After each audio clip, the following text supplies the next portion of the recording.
going national. The reason why I say this is because every time I'm around they ask me, do you pilot at Transnet? This industry at the moment is vast, it's huge. There is the port, and that's where you will find pilots and tug masters, port managers, etc., etc. We will say uniform, but we do very different jobs.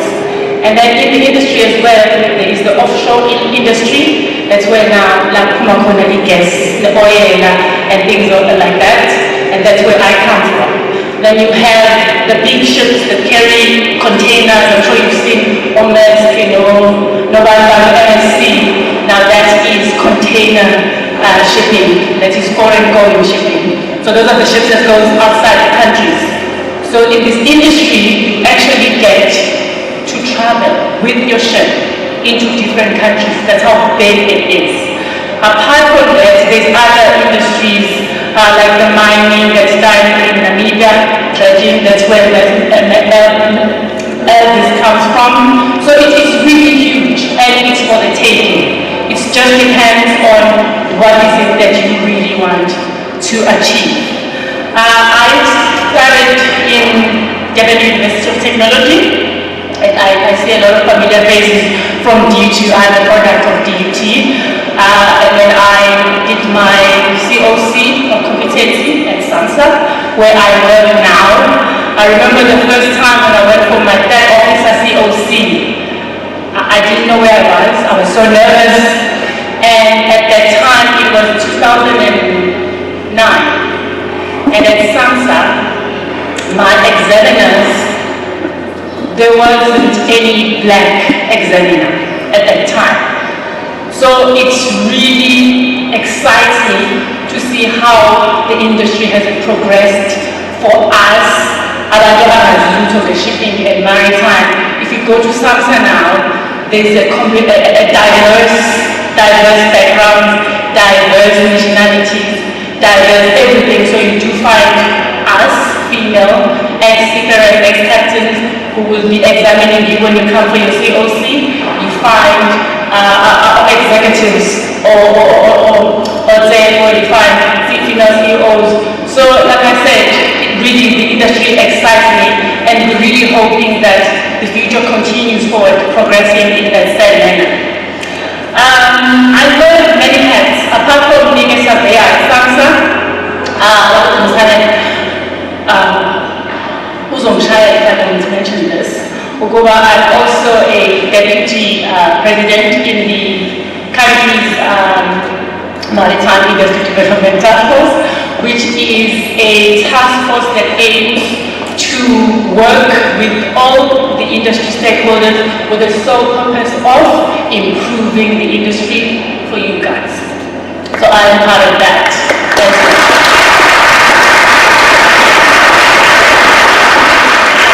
I share the same passion as my colleagues and friends in the industry, which is to mentor young children, especially children that come from where we come from.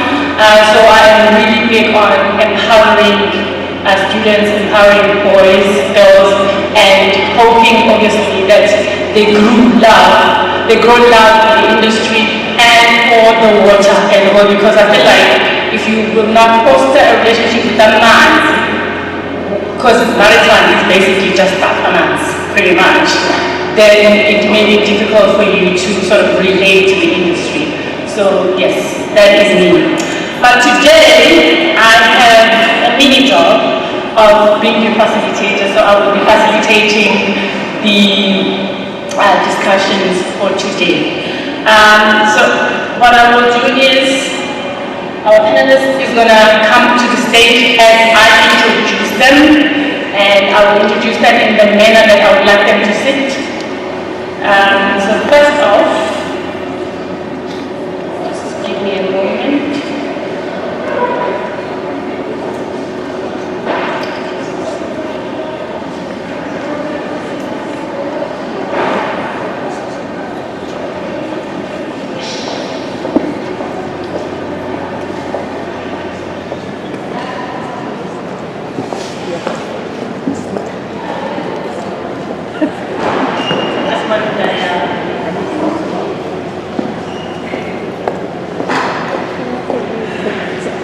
Okay, this is Governor Babu Johnson. To come to the stage, please. Babu Johnson Putlindani. He is a lecturer at DUT. Yes, please come up, sir. And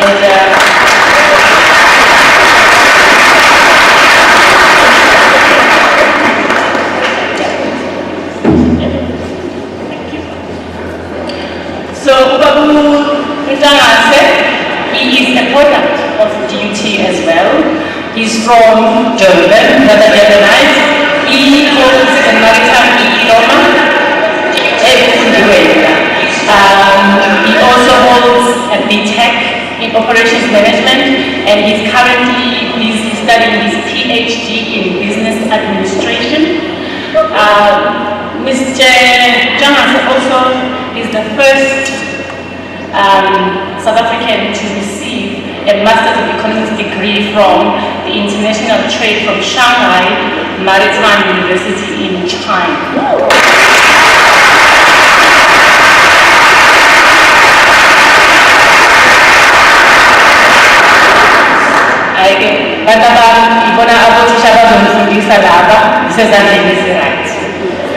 The second person I'd like to call is one of our seafarers. I'll start with Mr. Elvis Nsamela. Elvis is from the outskirts, as we call it, of Pretoria, Gohammanskraal.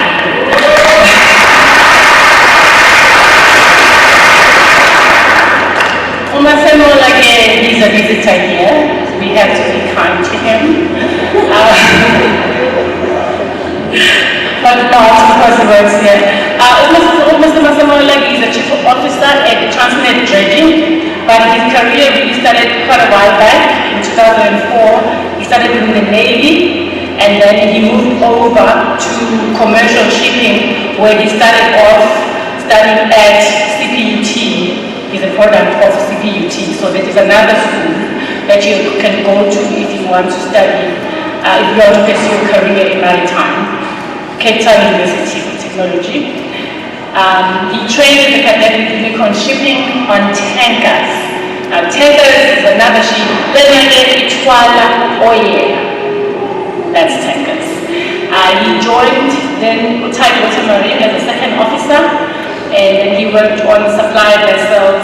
He sailed around the world and then decided to sail around the southern region and West Africa. And then he joined the TFPA because now he wanted to be closer to home. And that is Masemola is now a dredge master as well.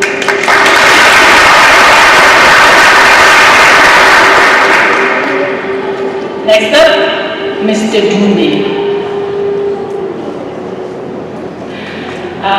Mr. Dube, he is a chief officer.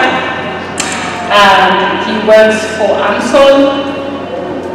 Well, if he was wearing his stripes, he would be wearing the same stripes as others for our children. He started his career at DUT, another product of Durban. He did his seagoing career at Durban University of Technology. Then he was recruited by Unicorn Shipping on tankers as well, as a cadet and as an officer. Then he worked for Island View Shipping, and then he recently joined AMSOL as a chief officer last year.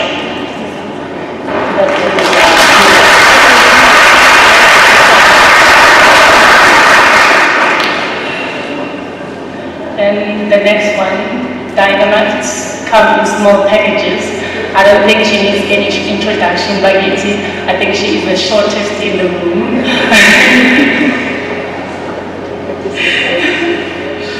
But Miss Nomkita Mbele, don't let her height fool you, and you will learn why. Miss Nomkita Mbele is a regional director at Fender Care Marine. I will let her tell you all about her company. I cannot do that for her, she knows it better. But Ms. Nomkita has an industry experience of 15 years.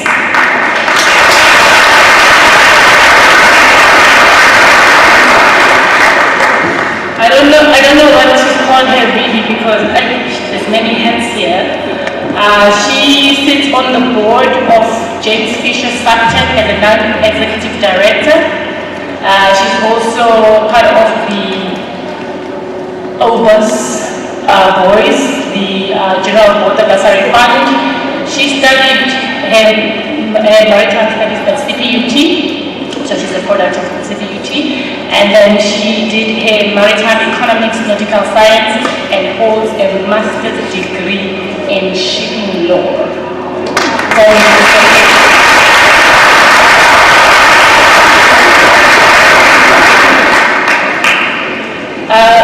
Ms. Lokita also had the unique opportunity of working in the sub-sectors, including salvage, and then she was managing the third-party chartering department.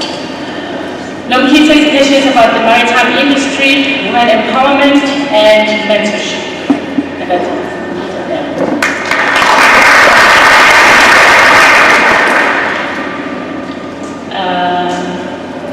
Now, second is about Hatiban.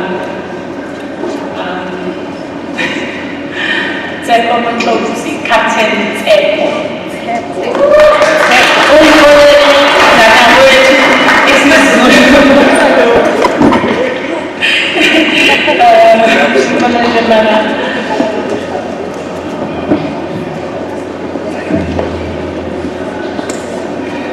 So Captain Airport, if she was wearing her stripes, she would be dressed like this.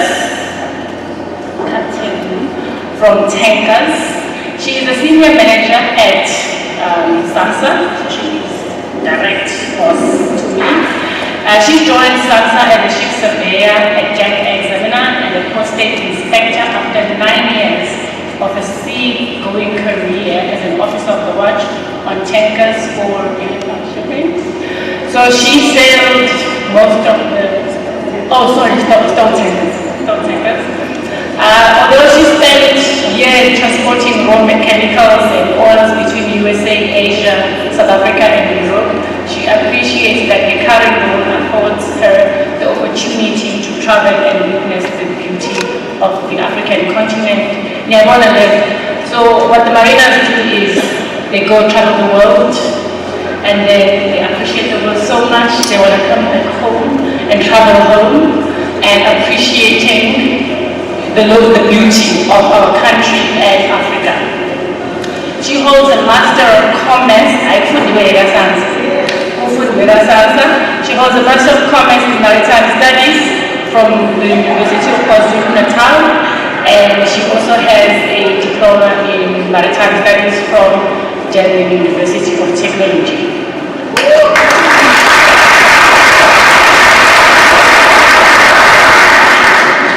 Ms. Tseko is she is the directorate manager in policy and legislator, SAMSA, yeah? Senior manager, maritime policy and legislation. Yes, that is Ms. Tseko. She will obviously tell us more about that when she gets her turn. Yes, that's Ms. Tseko. Now, last but not least, I'd like to call to the stage Babu Tuli. He looks surprised.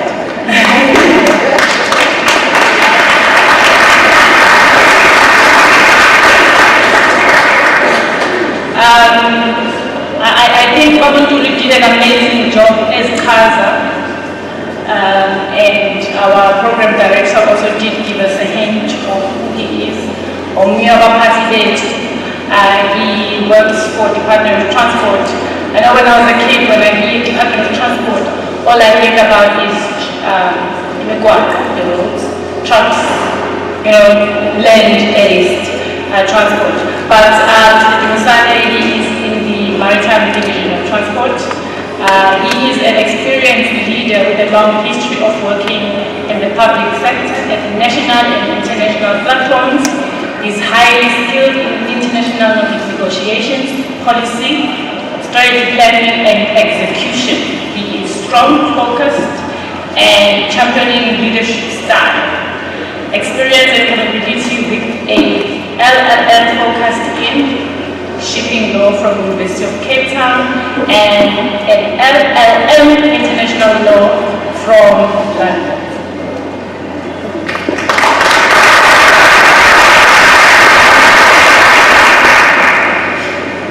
Without further ado, ladies and gentlemen.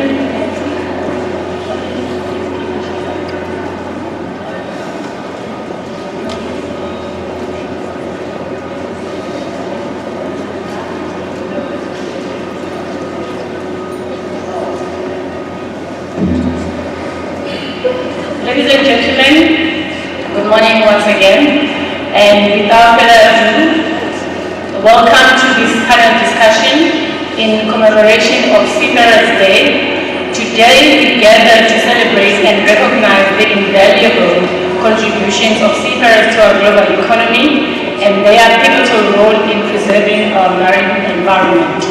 Seafarers have been the backbone of international trade for centuries, connecting continents, enabling the exchange of goods and ideas, and fostering economic growth across nations. They navigate the vast oceans, braving challenging conditions, and spending months away from their homes and loved ones, all to ensure the smooth flow of goods and commodities that sustain our modern way of life. I think ushilo ngizama ukuba sinamaphones nje afika ngemikhulu. Zonke ama-laptops ethu afika ngemikhulu, and lo mkhulu i-driver abanjengathi. This panel discussion serves as an opportunity to shed light on the multifaceted impact of seafarers on our global economy. We will explore how their education and expertise not only drive international trade but also stimulate international economic growth. In addition to their economic contributions, seafarers play a vital role in safeguarding our precious marine ecosystems. They are at the forefront of pollution prevention, adopting stringent regulations, embracing sustainable practices, and continuously striving to minimize the environmental footprint of maritime activities. Our distinguished panelists bring a wealth of knowledge and experience, will share their insights, perspectives, and best practices on these crucial topics. Together, we'll examine the challenges faced by seafarers, explore innovative solutions, and identify opportunities for collaboration amongst stakeholders to enhance both economic and environmental aspects of maritime trade. I encourage all participants to actively engage in this discussion, pose thought-provoking questions, and foster meaningful dialogue. Let us recognize the vital contributions of seafarers, amplify their voices, and commit ourselves to supporting their welfare and sustainability of our oceans.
Okay, panelists, I think the best way to start is seeing that we have a majority of students here present is to start with Mr. Jangase. Mr. Jangase, you are a lecturer at DUT.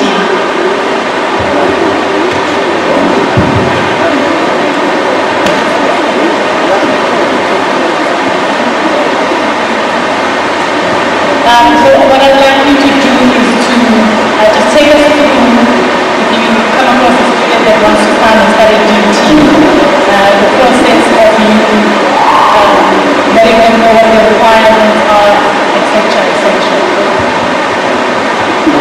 Thank you very much, Shishik.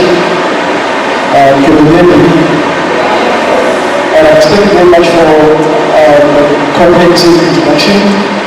Maybe just one small comment with Maritime myself, as facilitator has already introduced me. Maybe just before I answer the question, I'd like to also just convey a very small message to the seafarers, because we are here today commemorating the day of the seafarers. While seafarers are very essential workers in the world, I think just yesterday, as I was thinking about this day, it just came into my mind that maybe if it was still during COVID times, I think the seafarers would have been categorized under essential workers as well, if they were to be given in a category of some sort.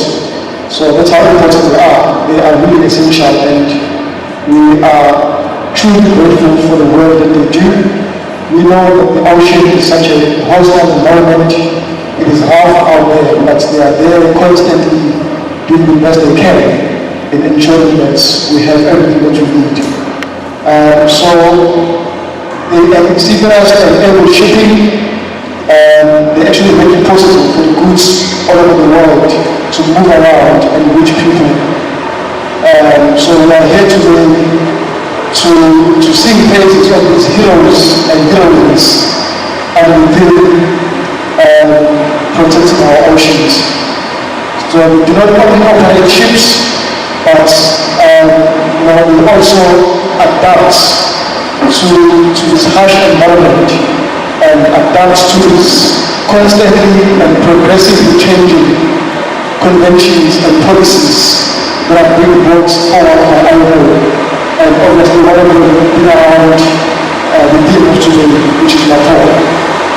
Let me just try to answer the question. So at DUT, as a lecturer, if you want to, I see there are students sitting in our midst. So if you want to embark on heading to the maritime career after finishing the degree, then you can just apply, just before finishing the degree, you can apply our CPO, which is the Central Application Office. So we have two undergraduate programs at DUT. We have diploma in shipping and logistics and diploma in political science. So if you want to come and have a diploma in shipping and logistics, you must have mathematics, thermodynamics, any of the common subjects, can be maritime economics, business studies, or accounting, and of course English. Okay, that's if you want to actually come and do the diploma in shipping and logistics. And if you want to do a diploma in political studies, which is more about going to sea and obviously the people are until you become captain, like this is so you basically need to have the mathematics, the physical sciences, and the English. They all must be 50% and above in the trip. Then we will be able to welcome you and be part of the DUT. So the industry is as I've said, it's a hot-melt industry. It's very much, it demands discipline, it demands commitment. You need those soft skills. You do not only have to be good with your academic side of things, but you also must be a focused person. Somebody that can control their time, somebody that's disciplined as well. For you to be able to survive. Thank you.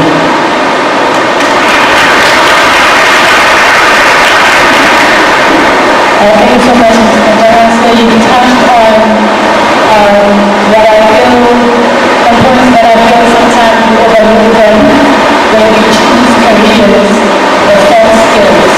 We always focus on making the demands, but we forget that the course may require sometimes resilience, soft skills that you touched on.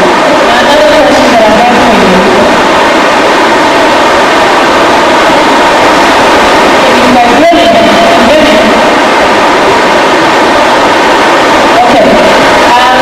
Now as an institution, Maritime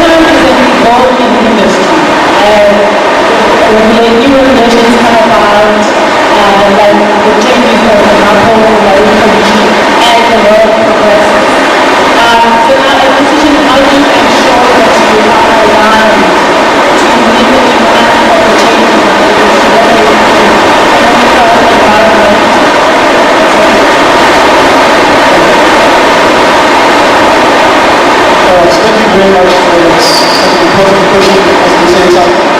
I think it's guilty of something called curriculum decolonization, which is basically we constantly try to stay relevant in terms of how to communicate, in terms of how to teach. So we stay in touch with the industry and ensure that the curriculum is still aligned to what is expected of our students out there. So we are very much aware of this. We also try to instill that culture of responsibility to our students, because we know that when they actually work out there and become seafarers, they need to be aware of the fact that we need to preserve the environment.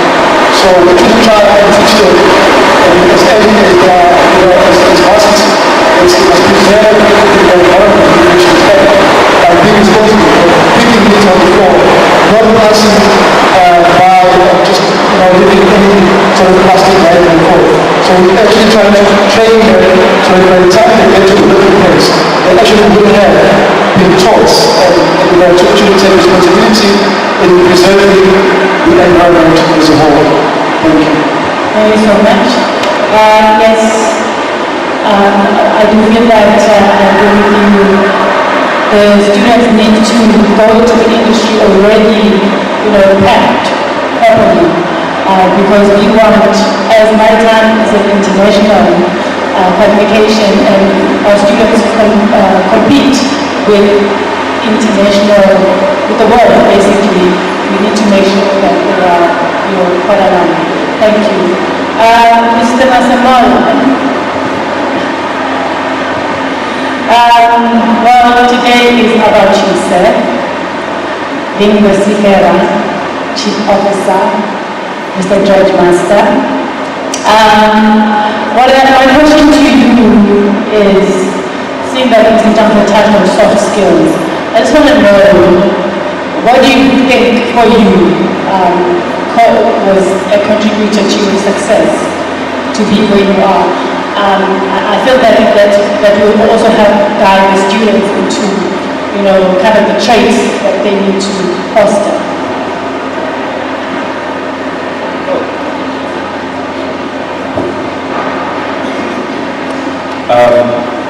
Good day, everyone.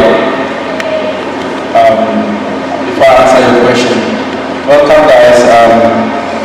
I just want to remind you again that you are very fortunate to be here. Do not take this opportunity for granted. As one day some of you will be, like they said earlier, you guys are the future CEOs, you guys are the next top captains, you guys will probably be in HQ in the Maritime in the IMO office abroad. So do not take this opportunity. Do not take this opportunity for granted. Grasp it with both hands. For me to get here, it took a lot of focus. I had to make sure that I eliminate external things. First of all, I'm from I think you guys know Hammaskral. You heard what is happening in Hammaskral about cholera outbreak. It's a very secluded place in Pretoria, in the middle of nowhere, basically on your way to Limpopo. So, and a lot of people ask me, how did you get into the maritime industry? I thank God for most of the HQs, even SAMSA HQ is in Pretoria, and Navy HQ as well. I joined the maritime industry in 2004 because of the newspaper that I saw, and then because I matriculated with good results, and my dream I wanted to become a chemical engineer, but that could not happen. Because of my background, I could not afford, or my parents could not afford to take me to university to become a chemical engineer. So I took an advantage of that post, and luckily they took me in the Navy. And from the Navy, that's when I was introduced to the Maritime. I went to the Navy not knowing what was happening. I just know that it was the Army that was working in the water. And I learned everything from when I got to Cape Town, seeing the ocean for the first time, seeing a ship for the first time that you're going to be put in that. And then I had to adjust. Because where I come from, I've never seen a ship. That was something that I only see on TV. So it took a lot of adjusting, and you have to be goal-driven. Mostly, for me, it was my background from where I came from. Even though they were punishing us so hard in the Navy, but I knew that it's not going to end there. There's something bigger. And you just need to focus. Persevere. There's a lot of pain that comes with the successes. You just have to persevere, take opportunities that is brought your way until you become to where you want. Did that answer the question, or you want me to go further? No, you answered it. Thank you. Thank you. Now, as a chief officer, you are a senior officer on board the vessel and also the Drum Master. Today's theme is Maritime. So what I'd like to know from you, or to tell our students, is now as a seafarer in that senior role on the vessel, what are your contributions to enforcing MAPOL, or your contribution towards preventing pollution of the marine environment? Firstly, I'd like to give you a quick background of what I do. I'm a chief officer, which is senior management on board a vessel. I come from a dredger. A dredger is basically we make the ports deeper. The whole of Transnet ports around South Africa. Nowadays we're even going abroad. We had vessels in Mozambique, Maputo, and then in the future we are planning to go further up in Africa. As a dredge master, my responsibility is to ensure that safety is done on board. There's various policies that we need to look into, and today's main focus is MAPOL. MAPOL basically is prevention of pollution. On our vessels, we carry oil, that engines are using oil, diesel basically, we carry a lot of diesel. We have a garbage on board. Remember, on a daily basis you are eating, and when you are eating, you're going to throw whatever you are eating somewhere. And MAPOL basically regulates that. The things that whatever you are eating, we have garbage boxes on vessels that tells you where to dump whatever you are using. If you are using plastic, there's a designated box for garbage bag for dumping plastic. If you are consuming food, your banana peels, let's just say you eat bananas. You are not allowed, according to MAPOL, to take your banana and throw it overboard. That's pollution. There's designated bins for food, papers, and there's ones for plastics. And oily bags, engineers are using whenever oily bags are done. And then we have again drills. Drills are to ensure that whenever there's going to be an oil spill on board, you need to, as soon as possible, ensure that oil is contained on board so it does not go into the water, because that will be pollution. So my role on board is to ensure that I manage all of those aspects and make sure that they are done according to IMO rules, and then that's how we impose the rules on dredgers. Thank you so much. I think the key takeaway from what you just mentioned is that Sometimes it gets very challenging in your job, in your career of choice, and you want to quit. It has happened to the majority of us. But it's always good to look into the future, and it's very important to know where you are going. And I think also it is very important, and you're very fortunate today that you have on the panel examples of the future you, should you choose to join the maritime industry. Thank you so much, Mr. Albers.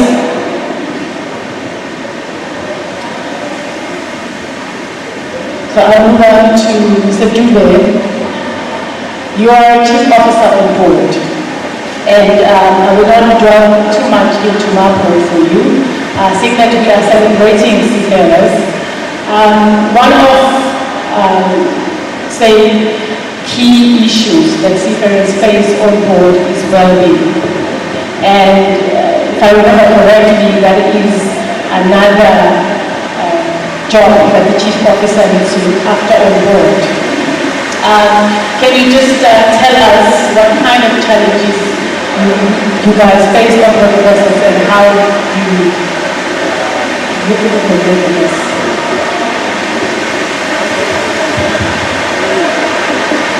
Greetings to everybody. I'd like to thank the program director for giving me this opportunity. Thank you, Captain, for also making me share the challenges that we face on board the ship. We are now celebrating the Seafarer Day. Firstly, before asking the question, can I please have a round of applause for all seafarers out there as I represent seafarers myself.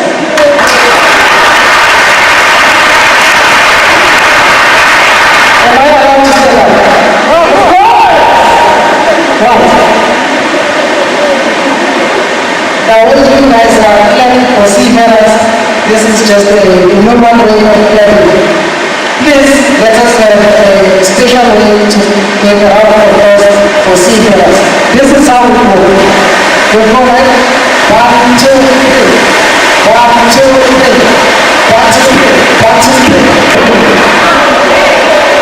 You get that?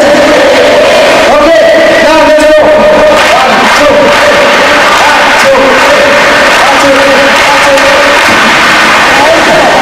Thank you so much. I represent seafarers.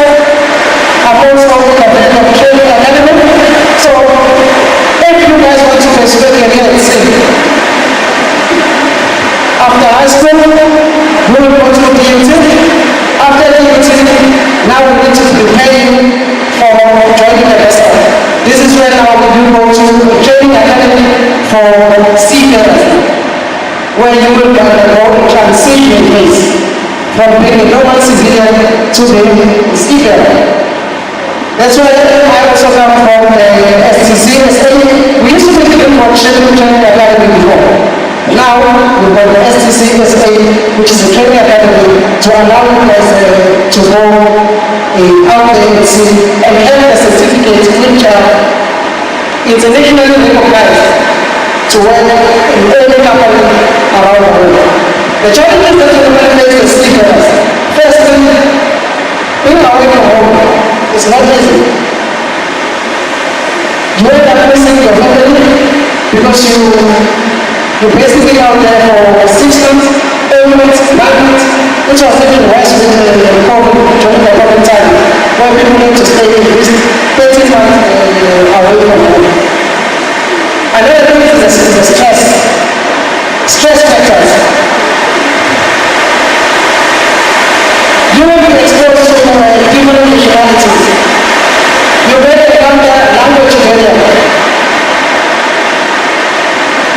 Most of us we do speak English, but we speak in our own accent. A Chinese accent, an American accent may be difficult for you to understand. That is your language barriers. Some other things we face is that the weather condition. Very important. On board a ship, you will face something called bad weather. You may go out in the heavy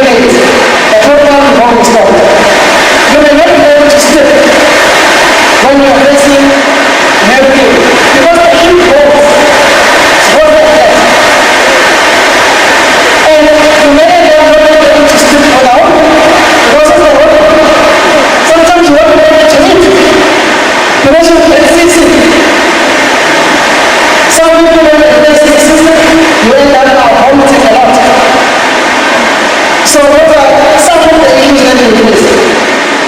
Being away from home, it made it to you feeling lonely. Because you may be the only South African on board the ship. So you made a lot of loneliness.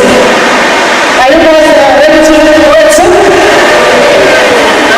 One of the best things that you will face it is some of the people, they pay a lot to travel away. But you, as a seafarer, you get paid to travel away.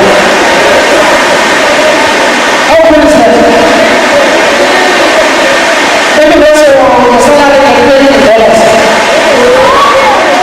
But there's a lot of challenges that you face, commercial pressures,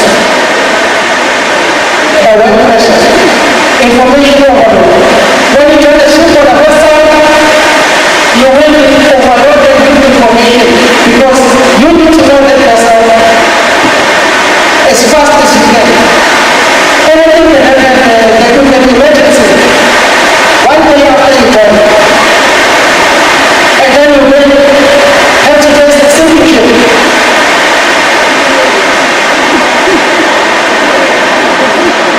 Those are some of the challenges that we face as seafarers. I tell you.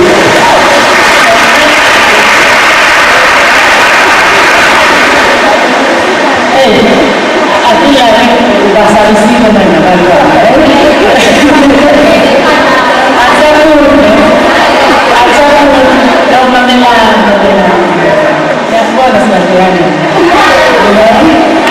It's not all bad. I mean, every career, like I said, that I think, going back to Elvis and go to nothing is new. I mean, I remember when I was young, planning my future, it was a straight line going up. You know, I'm gonna buy a house at this age, get a car at this age, and happens to work up at this age. It never works out that way. Even when you go to school, and you know how to get there, but you know, you may have a little accident on the way, you may be late, and things like that. It's just part of life. But just to add, even though there are those challenges on board, but you're trained for them. So when you go there, you are ready. And you're really, really fortunate because when we went to sea, there was no one to ask. You would just hear from, and you would not really get the full picture of what you're getting yourself into. Lana, you have people who have seen it all, who have been there, and they're telling you this is the good part about it, this is the bad part about it. But now your job is to look at yourself and see, am I the person for this? And then so you go into the job knowing what you're putting yourself into, and are you going to be able to make it? Women make it, young women make it, young men make it. So when look at yourself. You know what I mean? Thank you so much, Julia.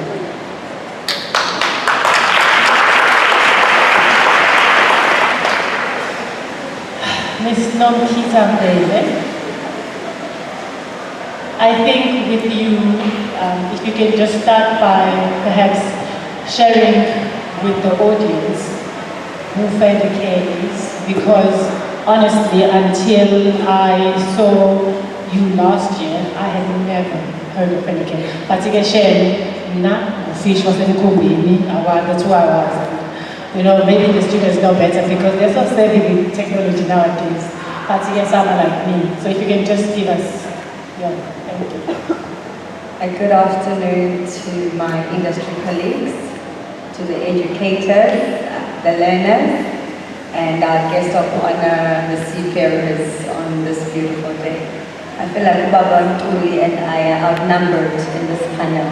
We are the only 2 non-seafarers here. But I think we've been here long enough. We are seafarers at heart.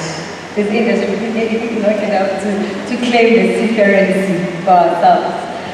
Thank you, Captain Bogazi.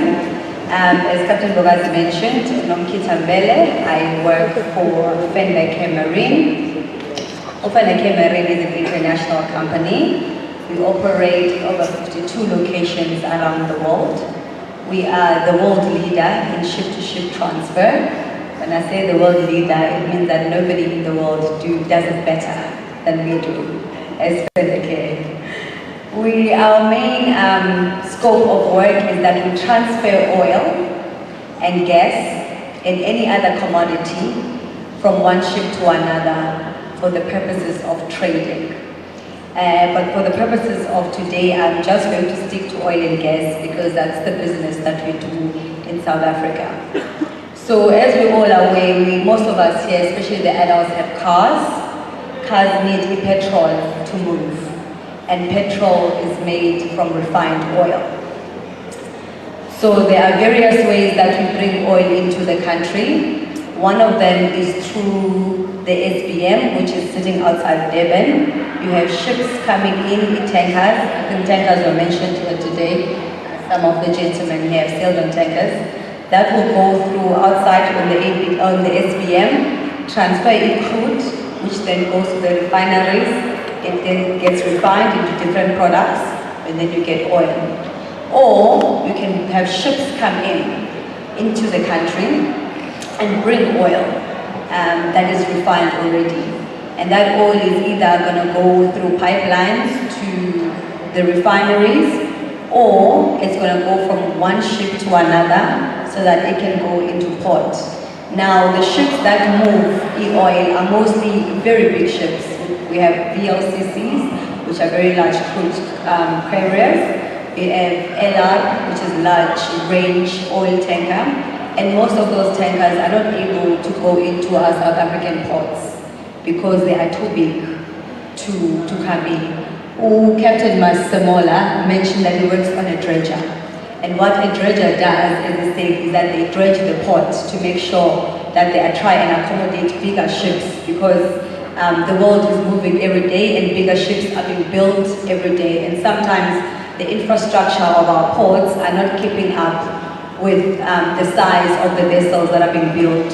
So ESTAs, or ship-to-ship transfers, is one of the ways that then takes that pressure off the ports, where you then take this big ship with oil, transfer this oil into a smaller ship that is able to go into the port and discharge that oil to whoever the end client is. We also do it at sea, and we call it offshore ship-to-ship transfer, where we do it at sea. We have two vessels coming in together. We transfer holes, we have fenders in between, but the vessels don't rub on each other and cause friction. And then they will then transfer the fuel, and the ship that's got the transfer the fuel into will then go and deliver that fuel anywhere in the world. We also do LPG. At South Africa, we don't only do oil. The LPG is the gas that you use for gas tankers, for a heater or your stoves. We use gas that's called LPG. We also do transfer of LPG in the country. So the reason that you are all warm this winter and that you have heaters that have gas that work is thank you to Fendake, because we make sure that the LPG comes into the country and you can all have heaters. So in a nutshell, that's what Fendake does. Like I mentioned, it's an international company. We operate in over 52 locations around the world, and we pride ourselves with safety standards good. And I think Captain Marcos, did that answer your question? Yes, thank you, it does. Thank you. Hey, we're the leader. Yes, ma'am. What I'd like to know, though, and I think the audience would like to know, is now what kind of opportunities does Fendake offer seafarers? And seeing that you work in an oil and gas industry, so I would assume that when you do a risk assessment, one of your key issues or key risks, would be the spillage of oil, which now takes us to marine environment and etc. Now, if you can just touch on that and how you guys I'm going to start from the opportunities that you asked. So the sort of two streams of opportunities at Fendercare. One from a young person, lower level, is that we have operators. So when we have ships around the world that are trading, that are doing the operations, we have operators that look after those operations from the office perspective. So they will be communicating with the ships at sea, they'll be communicating with the clients, and they will be communicating sometimes with the authorities, because if you're going to do any oil transfer, especially in South Africa, you have to get permission from SAMSA. You can't just come with two ships that are full of oil and do operations anywhere you want to. There are designated places where you can do it, both in port and offshore. And also SAMSA needs to satisfy themselves that the operations are safe, that the people that are doing the operations are skilled, and also that should there be any incident, God forbid, that the companies involved are able to mitigate and also have enough insurances to be able to then pay and take care of the cleanup if anything happens. So we then have operators that are then the loophole, they sort of finish the loop between all those that are involved in the operations. The operators we have in the office are normally students that have come through DUT, that have done the logistics, part of Maritime from DUT. We take them as interns and then hopefully are able to offer them employment. So we have those opportunities from a young person's perspective, and hopefully as the company grows we'll be able to take more operators. But from an operational perspective, because the business we do is inherently risky, we are moving oil. It could be crude, which is very dirty oil, or it could be what we call CPP, which is clean petroleum products, and that would be your petrol and that would be your diesel. And so the operation is inherently very, very risky. So the people that manage our operations at sea, we call them mooring masters. And mooring masters are normally people who have served on board as captains or as chief officers, but only on board tankers, not any other ship. So they must have knowledge of how to operate tankers. They must have knowledge of command on tankers, because when we do the operations offshore, is that the captains have to be responsible for putting in two ships together. Now when you put in two ships together side by side, that's a big responsibility. And we have to make sure that the people that are doing that are very well versed in the industry, are very, very well versed in the kind of ships that they're operating. So from an opportunity of a mooring master, we normally would take tanker operators, whether as a ship engineer or as a captain. We then have our own internal training process. So we don't just take them from other companies and just use them. I did say we are the world leader, so our standards are very high. So we do get those ex-captains or chief officers. They then have to go through our own internal training, which happens in the UK, the United Kingdom in London. They stay there for 3 months, where they will do our own internal processes of training them. And once they're done with their training, they will then go to the field. But even on the field, they still have to understudy a senior operator for various operations, and it depends on obviously the experience, how long they've been at sea for as masters. That will then determine how long they spend as an understudy to other senior mooring master, where we then going to be comfortable that this person can then go out on their own and do operations, and as a company will feel assured that they will do the right thing and they will do it properly and take all the company processes and procedure into place when they do the operation. Now, second question. So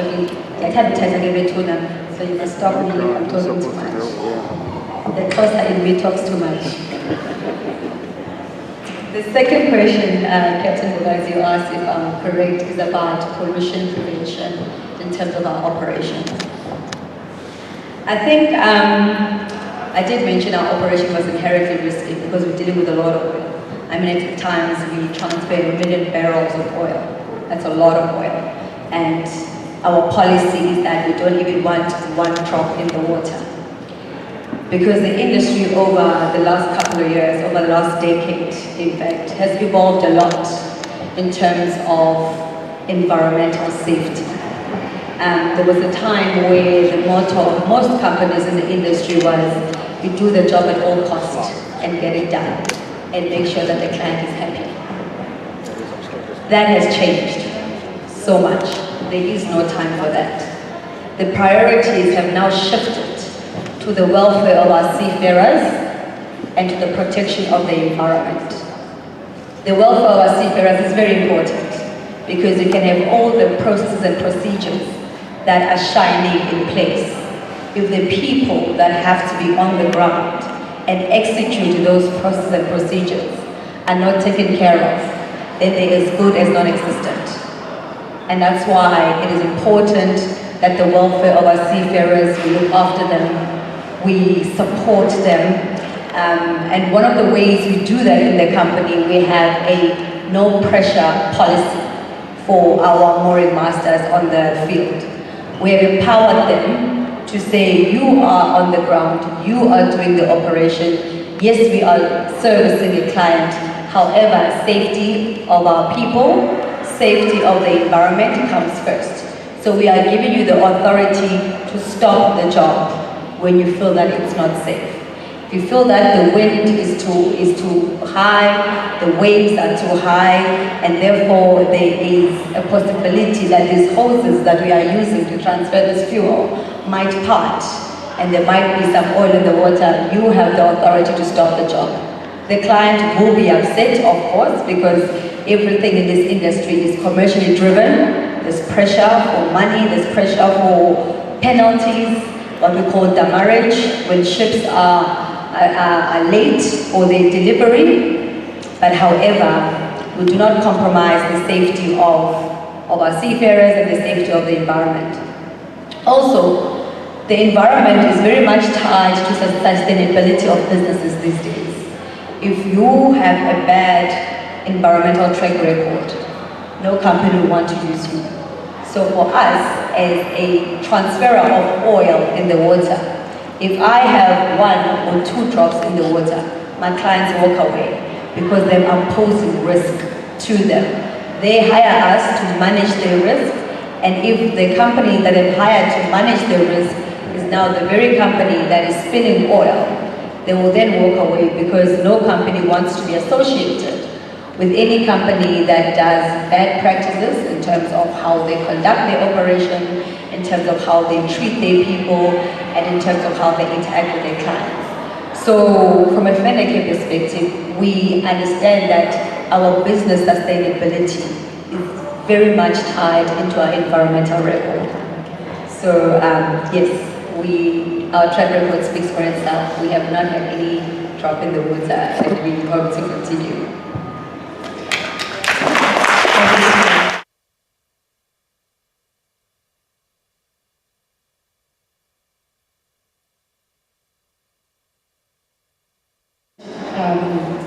Topics. One being, if you feel that, okay, you don't want to go to sea, then PTUT has options. You can study logistics, you can work in operations in the office as an operator. So, yeah, what an opportunity because I'm going to so there's options. But also she touched on the welfare of seafarers. Let's not forget that today we are celebrating seafarers. And another aspect that she touched on is you need to look after the people that are doing your job, that are looking after your $1 million operation, because if they are not mentally, physically, or even incompetent, then you have problems. So training is very important in maritime, and that prepares you for your career. So thank you so much, Mr. Nikita. Captain Matouti. I feel I need to apologize.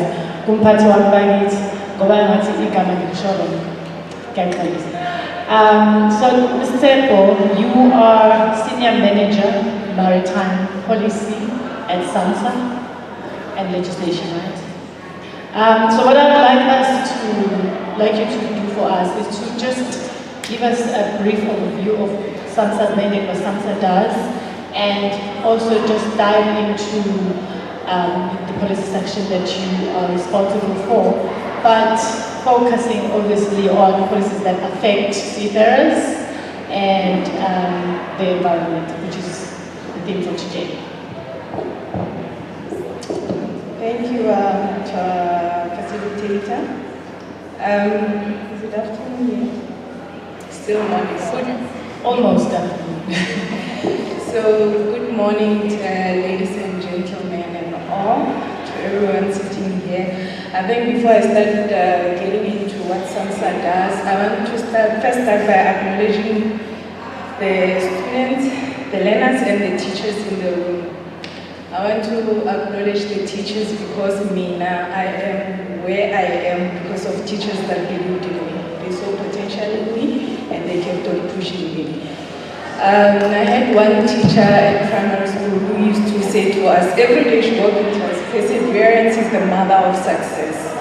And for some reason, throughout my career, whenever I come across difficulties and whatever, I will go back to this perseverance is the mother of success. So kudos to our teachers that are sitting here today, we appreciate you. And to the learners, don't take this opportunity for granted. I know we are boring you, telling you over and over again that you must count yourselves like you. I'm from Limpopo, you know, Polokwane. I don't know if most of you know where it is. You know Hammanskraal. Now from Hammanskraal, you still go further north. So that's where I'm from. I got into maritime not knowing anything about ships. I didn't know. You get in class at UT, they talk about starboard and port and whatever. You're sitting there, you're lost. But perseverance is the mother of success. I knew I wanted to do this. It was something that is different and I want to see it through. So take advantage of these opportunities, and if today we're talking about seafarers, they're telling you all the challenges and all of that, don't despair. Not all of us can be seafarers, but the maritime industry is vast. As much as today we're focusing on seafarers, there are also other opportunities within the industry. So all I can say to you is dare to be different and take charge of your life. You've got a light within you, make sure that you shine it through. So, to the question today, I am from SAMSA, South African Maritime Safety Authority. We are an agency to the Department of Transport, implementing agency. SAMSA is established through the SAMSA Act, and we've got 3 mandates. To ensure safety of life at sea, to prevent pollution from ships, pollution of the marine environment from ships, and the last one is to promote the Republic's maritime interest. Today, we are speaking about MAPOL, which is an international convention for prevention of pollution, of the marine environment. So what we do at SAMSA, our department, DOT, they will develop the act that domesticate those international conventions. And we as SAMSA, I am in the Center for Policy, Legal and Regulations. We develop regulations that give effect to those principal acts that domesticate the international conventions. So we develop these regulations, and then our ship surveyors still at SAMSA, they are the one who actually go and implement those regulations.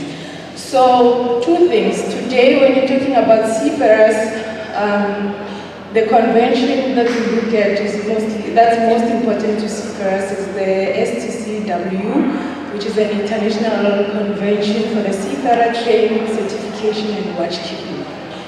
At SAMSA, we have regulations that govern the training and certification of seafarers. As much as we've spoken to the colleagues from DUT and from the Maritime Academy, whenever they develop training for seafarers, they come to SAMSA and say, this is our training that we want to train the seafarers. And as SAMSA, we deal with accreditation of all those schools or institutions. At the moment, the focus is still very much at higher education and not necessarily at primary school. But as part of our mandate of promoting the maritime interest, we are slowly moving into the high schools and even into the primary schools. Why? Because you at grade 1, you must be aware of what is a ship, what does it do, so that by the time you will get to your tertiary institutions, you are already sensitized to what is maritime. You're not going to be lost like some of us who are sitting there like sport and stuff, but you don't know which one is left and right. So that's seafarer training and certification. And as part of the work that we do for seafarers, we also have the seafarer welfare programs. Our seafarers are our heroes. They are the backbone of trade. They move cargo from point A to point B. Whatever you see, it says made in China or made in, your expensive cars, your BMWs and whatever, they are here in South Africa because of our seafarers. Whatever we move out of South Africa, it's because of our seafarers. So they are the backbone of movement of trade between, at a global level. So it is important that we take care of them, make sure that we have programs that take care of their welfare. I'm sure most of you will be aware that there's this thing that mental wellness, it has become a topical issue. So as SAMSA, we have those programs as well to protect our seafarers, ones from South Africa and even the ones sailing on South African ships. So when it comes to MAPO, so protection of the marine environment, we do have regulations. As I think my CEO had indicated that MAPO is divided into 6 annexures. We have regulations for each and every one of those annexures. We develop them as the policy, legal and regulation, working in conjunction with our surveyors, and then they go to DOT for promulgation and approval, and then they'll come back to us and the surveyors, they will implement those. What is most important is to note is that as much as we are developing regulations, rules and regulations, and trying to govern what happens on the ships and on the oceans, it is important to note that the seafarers are the focal point of all of this that we do. Because when you say you're developing regulations to protect pollution from ships, you're not talking about the ship as a vessel. Those ships are run by seafarers. Those ships are operated by seafarers. So whatever we do, it all trickles down to the seafarers on board those ships. So when you say prevention of pollution by oil, you must do 1, 2, 3. You come in port, we go, and we go for state inspection. We say, no, you are complying or you are not complying. It is the seafarers that are at heart. So whatever we do as government institution, as private company, Peter brags about being the world class. It is because of their seafarers and taking care of them and making sure that they are, they are in the right mind, they are well taken care of. That's how important seafarers are. So I think it's very pivotal that we are celebrating seafarers today. And we are stating that our commitment continues to protect the marine environment. So as much as we're talking about litter, what we really need to think about is also remember that in the ocean, leaves fishes and whatever, seafood, let me just say seafood, yeah. So, if the oceans are not clean, if you don't protect the marine ocean, that contamination comes back to us through consuming seafood. And we get sick, cancers and everything, all of that. So it is very important, and it's not a one-man job, it's an industry-wide. And as much as you're talking about pollution in the sea, even now, I hope that you start something within you. When you go around, you're not going to eat an apple and throw it down, because all of these things, they end up in our oceans. And what they do, they find their way back into our food system and find our way back to us. So protection of the marine environment is important for all of us. Thank you.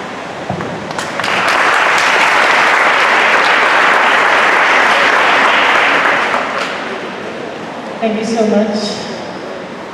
Not sure whether to call it tempo. It's okay. Tempo, you touched on the work that SAMSA does and how the surveyors go and ensuring that the seafarers adhere to the regulations that SAMSA can put in place. Now, the maritime industry is international industry, and it's fast changing, right? So what I'd like to know from you is now at SAMSA, how do you make sure that you keep to the pace, regulation-wise, in order to not left behind? And also, how do you make sure, apart from the surveyors and the seafarers interacting during post-stage, how do you make sure that the industry is aware of these changes and improvements and developments? I know you're very passionate about developing the industry.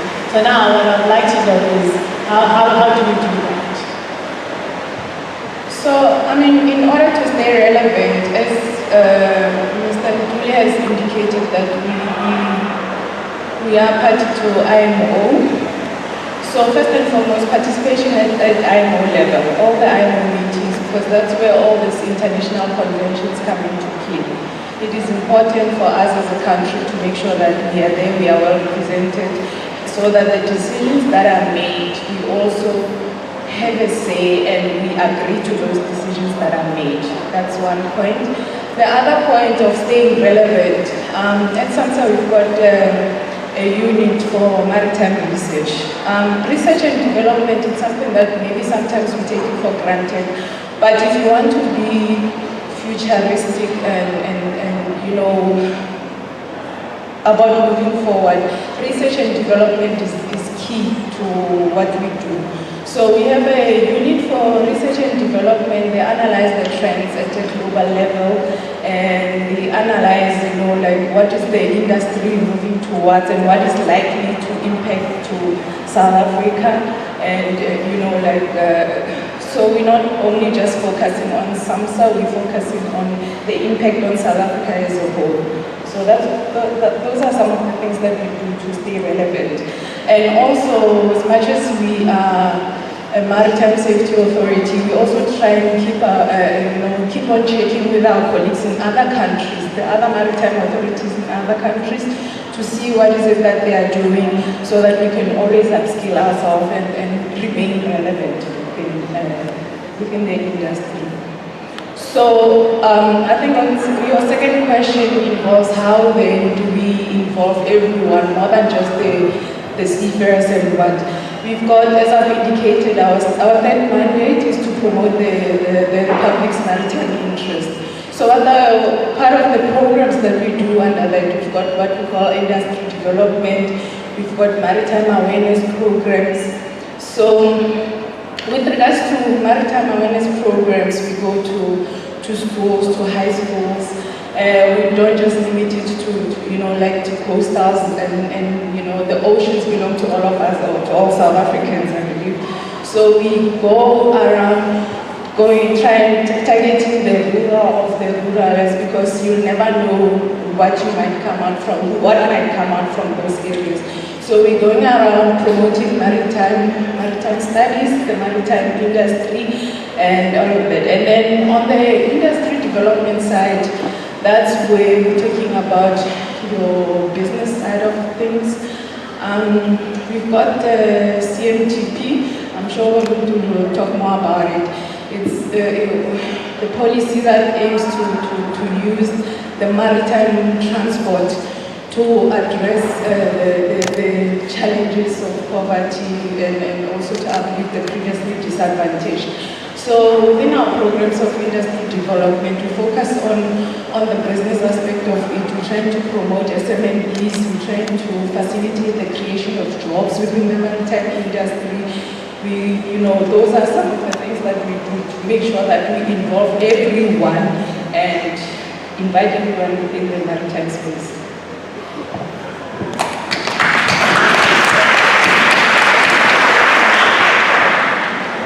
Thank you so much, Captain. Oopies, the SAMSA, oopies. There's a lot going on. So the next speaker is Jenny Tuli, DOT, Chief Director, Policy and Legislation. I feel like from the title, you are somewhat engaged or married with SAMSA.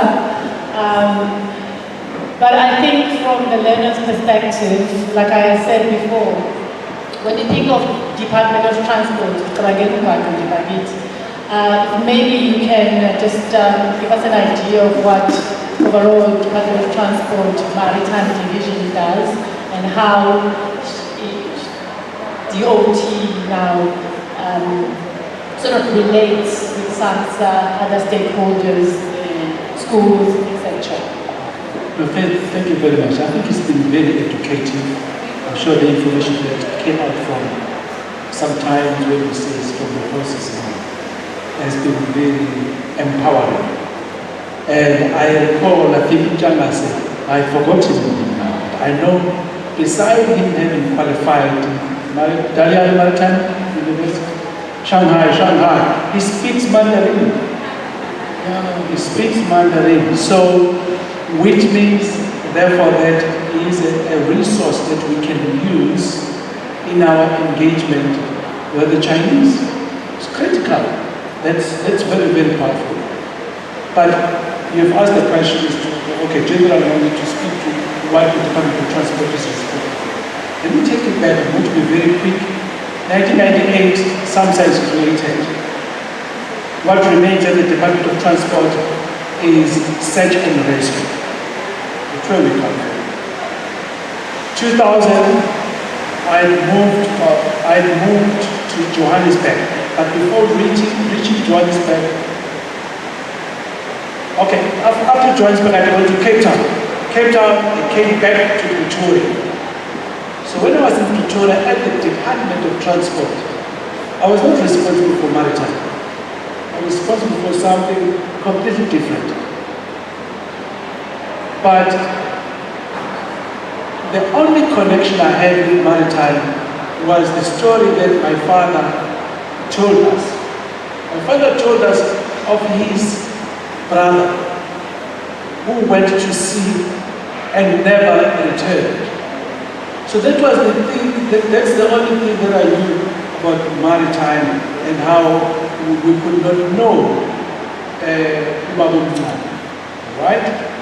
So in 2000, then the Department of Transport says, oh well, we created SAMSA, but we think we should do something for the maritime sector. SAMSA is responsible for safety of shipping. So I said, but why me? He said, no. You know you can do things. You can make a contribution. What he did was, okay, I'm going to take it. But I really no background on maritime affairs completely, but I had this love of my father that I had not known. So, fast forward, I work, and they see value in what I'm doing. And then you know what happens? I am sent to London to represent South Africa at the International Maritime Organization. Fast forward, I spent 10 years there. So what were we doing? We were helping the seafarers in negotiating the regulations that govern how they work. The point that you mentioned, that the regulations that are made should be sensitive to what, because we are not going to implement those regulations that you develop at IMO, but seafarers are going to implement. So it is important, therefore, to ensure that you consult with the seafarers as you develop these regulations. So what we then do at the Department of Transport is that our mandate is much bigger, because the maritime sector, as you have heard now, is very complex and complicated, but it has got a number of opportunities. So one of the opportunities will be for you to study law. So Namkita and myself, are from the same university. So I came back fast forward again to study shipping law at the University of Cape Town. So both of us were an alumni, so that's what it is called. So it is therefore, so the Department of Transport then translate all the international conventions that we negotiate at the IMO. So when you negotiate there, you must have two skills. The skills of understanding law and the skill of international relations. Because you are talking with other countries, there is a language of diplomacy that you need to apply in order for you to reach agreements. So we then reach those agreements at the IMO, we come back at the national level, at the Department of Transport. Now we need to write laws that give effect to those conventions. 4 years back, South African seafarers faced a risk of not being recognized globally. It was a big challenge for us because we had not updated the legislation that regulates the qualification of seafarers. So that was critical too, so it was one of the things. But it has been addressed, and South African seafarers can work on all ships throughout the world. So that's what we then do in terms of legislation. But only for the maritime policy, since the foundation of the Republic of South Africa, we had no maritime policy. So it was people or entities doing as they really wish, as long as it was within the law. But it is only in 2017 that the country had what is called the Comprehensive Maritime Transport Policy, which we will find it in the review. So that policy gives clarity as to what South Africa intends to do with its maritime sector. One key thing that we want to become, we want to be an international maritime center by 2030. And that's what our country is going to do. So then there are various programs that we engage ourselves with, but from a strategic point of view, we are responsible for the policy and the regulatory environment. And there's an agreement between us and SAMSA that we develop principal legislation and then we do the primary, secondary legislation in the form of regulations.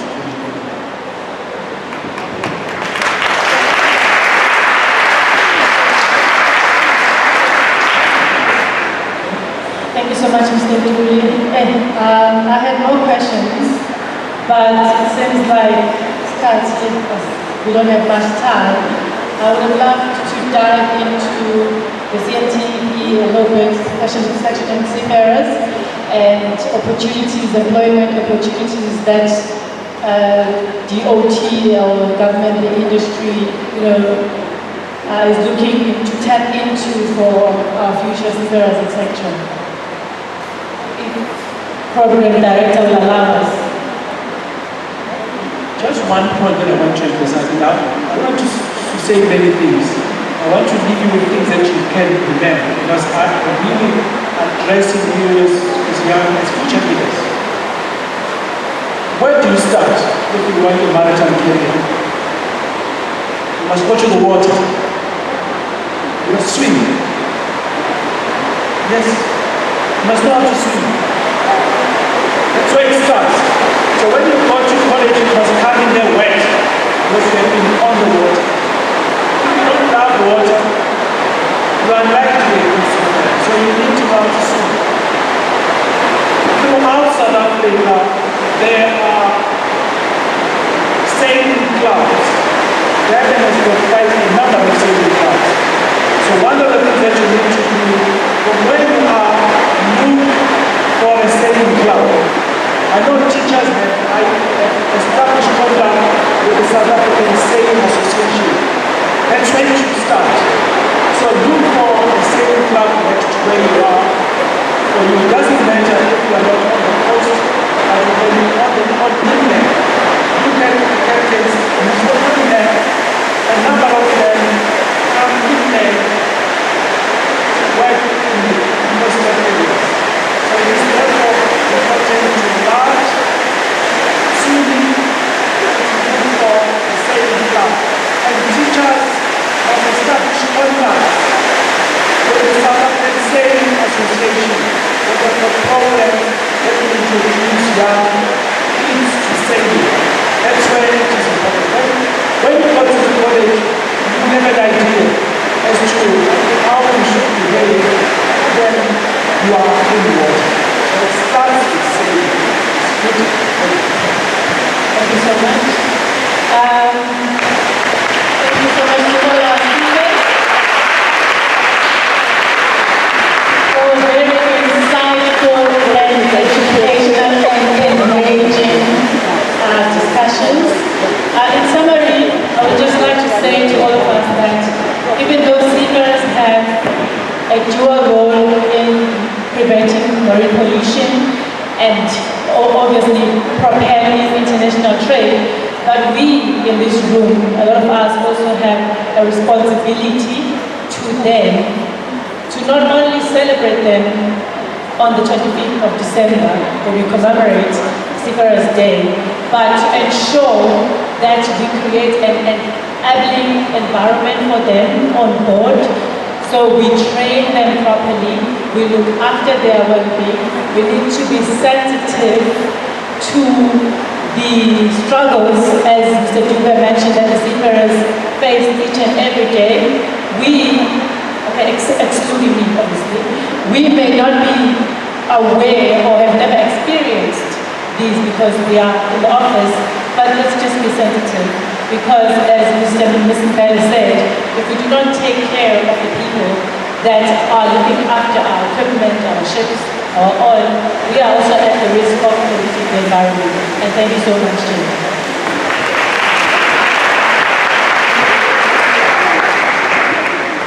I'm not allowing them to the stage.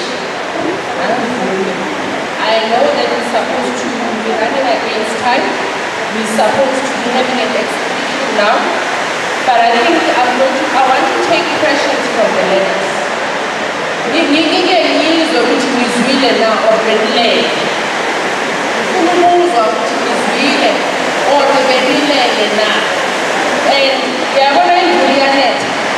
You know thina abantu abadala sithi when we see rain it's blessings, and therefore I'm very, I'm very convinced that we are all at the right place at the right time.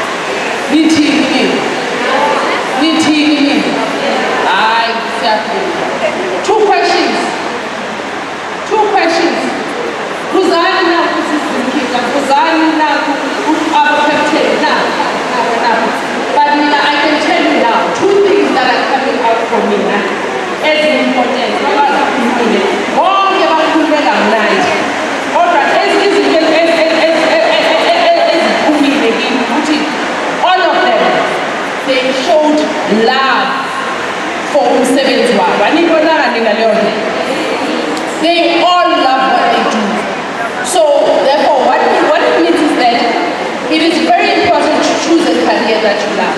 Uthi kuba umuntu ungaye emanzini awusaba amanzi njengami. Ungaye emanzini nosabamanzi unikile ama-contact. I wear two hats also. I also do corporate social investment for the Maritime SAMSA, and I've trained so many kids about Menanda through Iduzi Canoe, and they were trained by one of the best, they were trained by one of the best world championship canoeing, Martin Dreyer. And some of them now, I look at them and I was reading messages from them. They're working, they've been employed by the NSIR. They do deep sea diving. So let me take two questions. But the other thing is that they spoke about the seafarer welfare. But I think it is important to put in our seafarers. We've got colleagues amongst us here who represent South Africa globally in advocating the rights and issues of labor for seafarers. And I think, I'm told that South Africa will leading that in terms of even advising SADC, the entire SADC, and they take lessons. Other countries, they take lessons from us. Again, my question. Zveze, nisibonilisana lapha.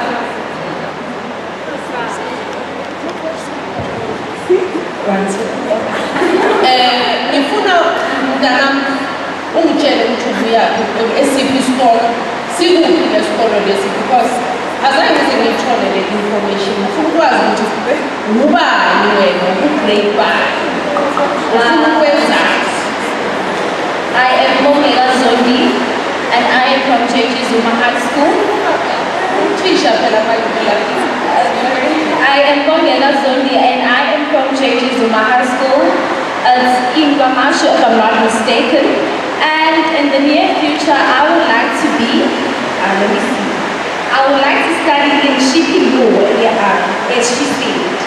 I would like to ask, in shipping law, are there any job opportunities? As we all know, here in this country, there are no job opportunities. So I would like to ask, are there any job opportunities in shipping law? Thank you all.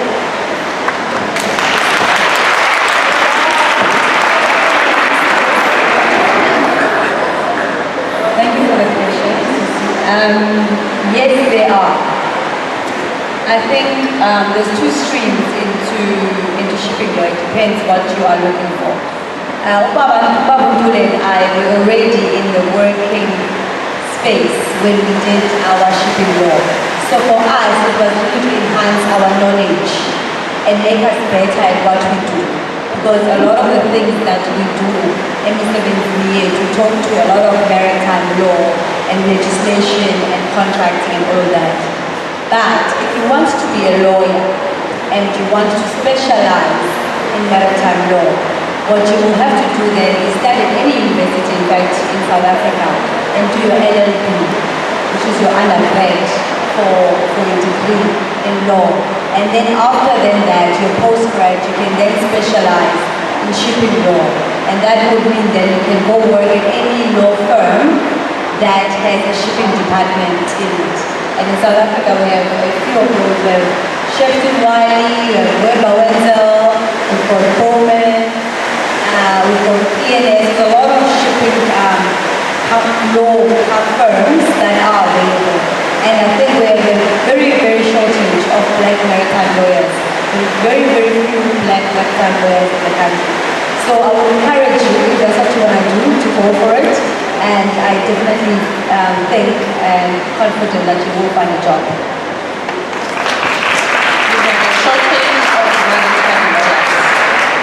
Shortage of maritime lawyers is well. What's another question? Over there. Over there.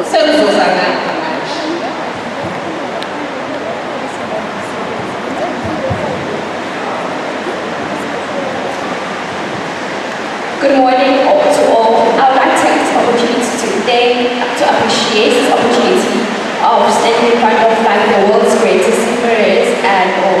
So I would like to ask a question on how long does it take to become a master, and also my mates would like to ask, are there any job opportunities that are available for top masters in this duration of time? Thank you. What is your name and from what school do you come from and what grade are you in? My apologies for that. My name is Ayana Shazi and I come from Watt Park High School based in Montreal. Thank you.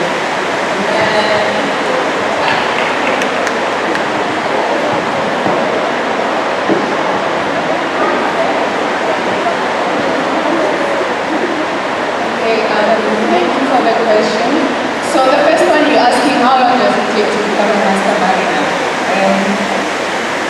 So there's two avenues when you're going into becoming a master mariner. We got the academic side of it, where you can study maritime studies at either DUT or CPUT. So you finish the academics. Initially, you do like what we call S1 and S2, and then go to C and then come back. But now that has changed. You do that national diploma and complete it. But part of completing that national diploma requires C time. So once you finish the academic side of it, and then you come on the on-board training. So you become a deck cadet or an engine cadet, depending on which side of the ship you have chosen to specialize on. So when you become a cadet, we require what we call a 12-month sea time. So sea time is not necessarily the same as how we count the months and whatever. Sea time is the time that you spend on board the vessel and out there sailing and doing operations. So you will require 12 months sea time, and then once you qualify, you have that 12 months sea time. In between there will be other trainings going to Durban at the academy to polish your skill as a seafarer. And then you come to SAMSA to sit for board oral exams, more or less like board exams for lawyers. So the first one that you're going to sit for is class 3 oral exams, and then you will get what you call a certificate of competence. The certificate of competence is that qualification that allows you to drive the ship or to work as an engineer on the ship. So that's the first 12 months sea time. Once you've got that, the first qualification, your class 3 certificate of competence, and then you will get another 12 months sea time, and then you can come back to SAMSA again and do your class 2, which means that then you can qualify to become a chief mate on board the vessel. Again, you do that certificate of competence, so that's 12 plus 12 is 24. And then for you now to become a master mariner, so two things. If you are employed as a chief mate, and then that sea time you can get to 12 months sea time working as a chief mate, or if you still have you only have your class 2 COC, but you are not working as a chief mate, your whole sea time from deck officer to wherever that you'll be sailing, you will require 36 months of sea time, unlimited sea time, and then you can come to SAMSA again, you sit for your orals exam, and then that's how you become a master mariner.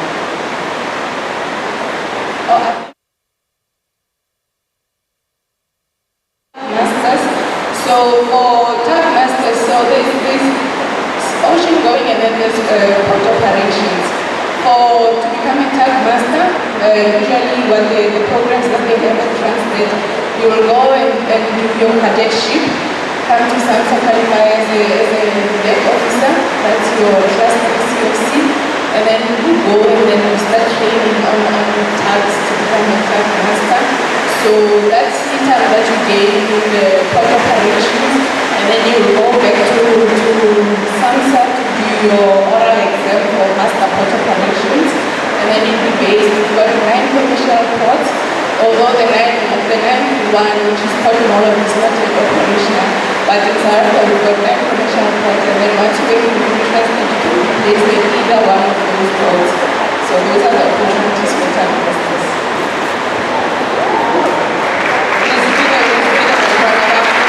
I saw a hand on the side. I saw a hand. There's a hand over the side.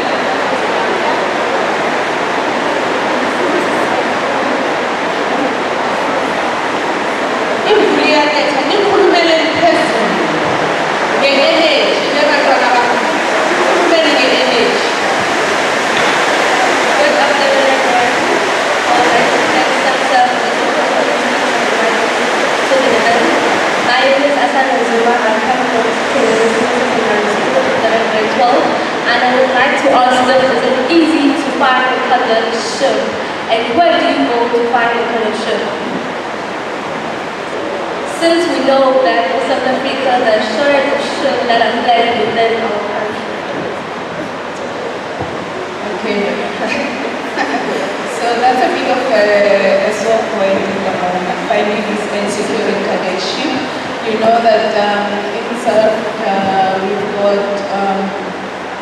I think 4 if not 5 vessels that are registered in the country. And as much as 90% of our trade is moving on board ships,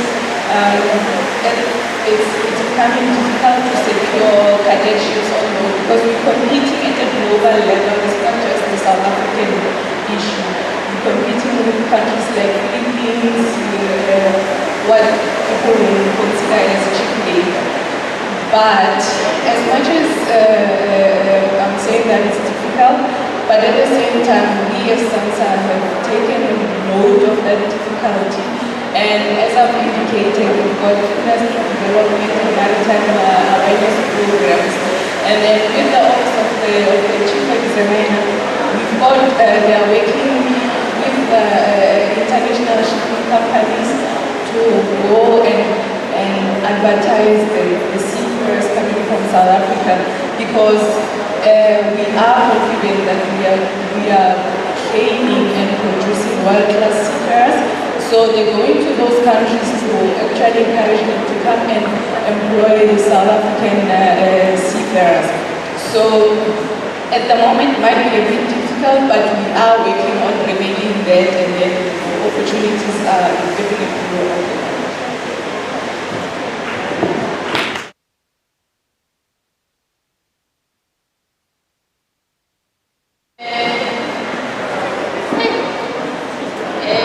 I would have said Piki Babylon. That's young men over there.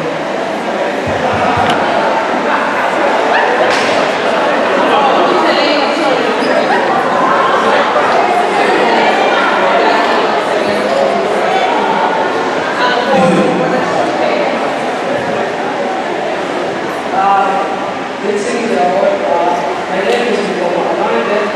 I'm from Colombia,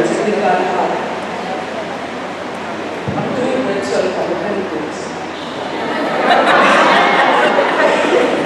So, next, we all know the role of the government in promoting maritime economies from being developed. This is what is doing with bursaries, introduce SCW, etc. So, my question is that when are you, or when is the maritime industry offer us the question? Oh, so the question is, the maritime industry, when are they going to be offering bursaries? And I think there's a question to the government also, right? Yes. What do you want to know from the government? This the government, the role of the government in promoting maritime, yes, to offer bursaries. Oh, okay. Yes, in schools. In schools? Yes, to learn that from the group. Oh, okay. So the question is that when will bursaries come out? When will bursaries? So basically the issue of bursaries is talking to the industry, is also talking to government. Government we also spend to stay. And then the industry, as Babuza in industry, ufenda care ukuthi bayaphana namabhasari i-organization yabo. Basiqale ngohulumeni.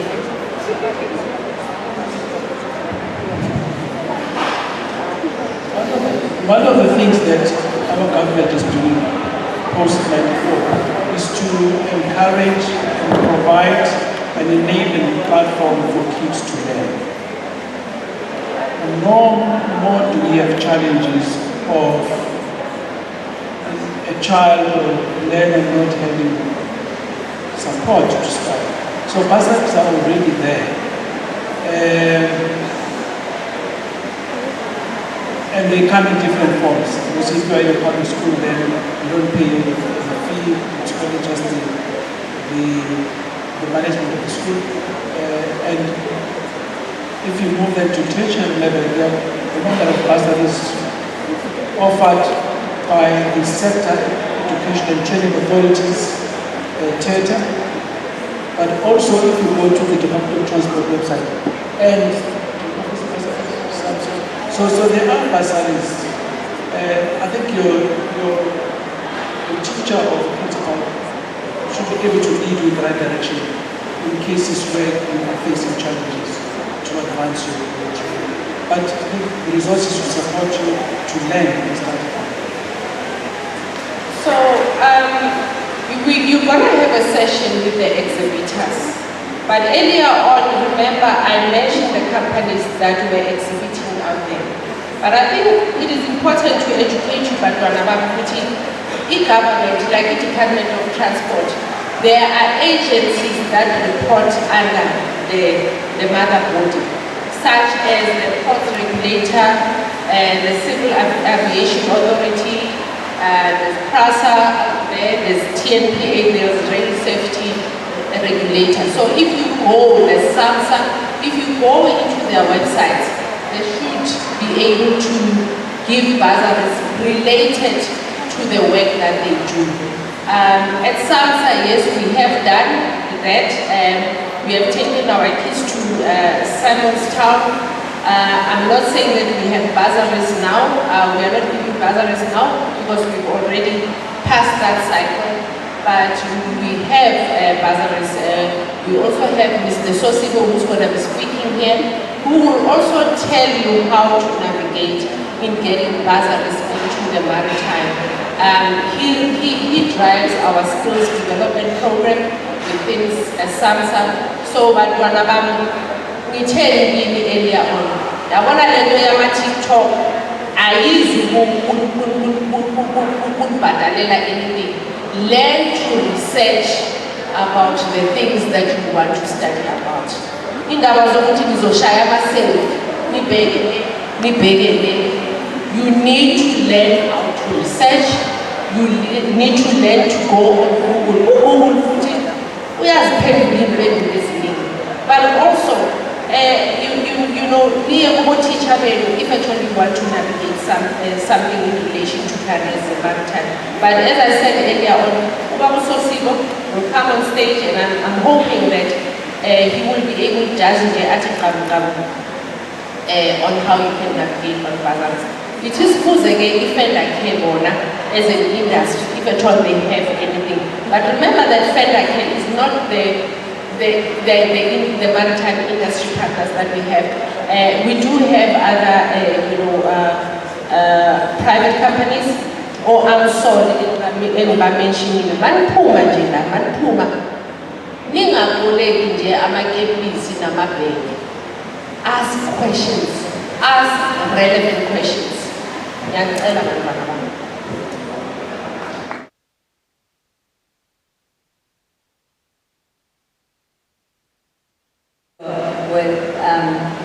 About, I think the one thing that the industry has done, and when I say industry, I mean government, I mean private sector, that have done well is open opportunities for young children, especially from previously disadvantaged background. I think all of us sitting here qualify as previously disadvantaged. None of us sort of came from homes where we could afford anything. I'm a part of a bursary myself. I got a bursary when I was at Low Hill. I went to Low Hill in Cape Town. I got a bursary when I was in tertiary. So if it wasn't for bursaries, I actually wouldn't be here. So there are different avenues. I mean, SAMSA has got bursaries. Saimi, there's Tita that has bursaries. Like Sisma Pizzo mentioned, AMSOL has got bursaries.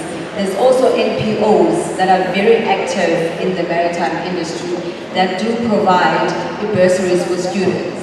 If you had listened to Captain Bogazi when she was introducing me, I sit on boards of 2 NPOs that focus on giving opportunities and bursaries and mentorship to children that are interested in entering the maritime industry.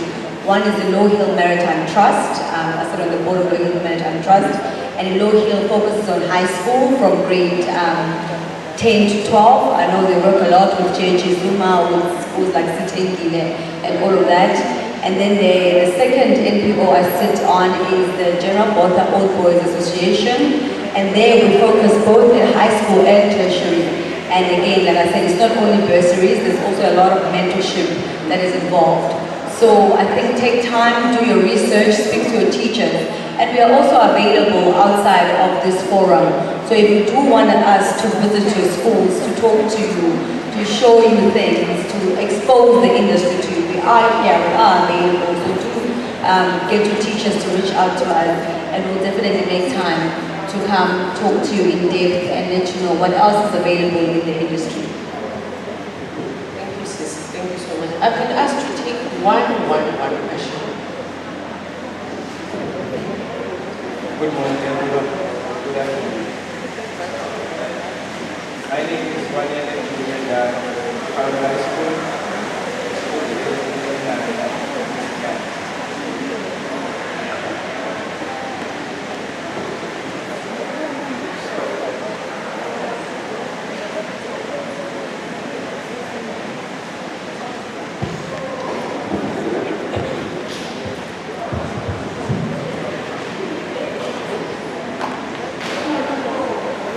Thank you.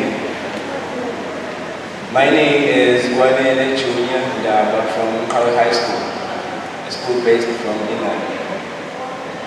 I am today's person, and I stand up here asking a question if there is a career under the robotic artificial intelligence systems engineering, since I am a person who loves computers and machines.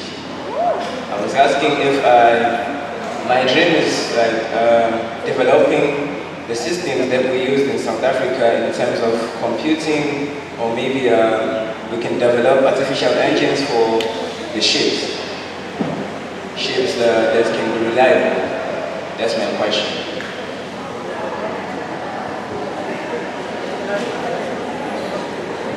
So there are two people that are going to respond.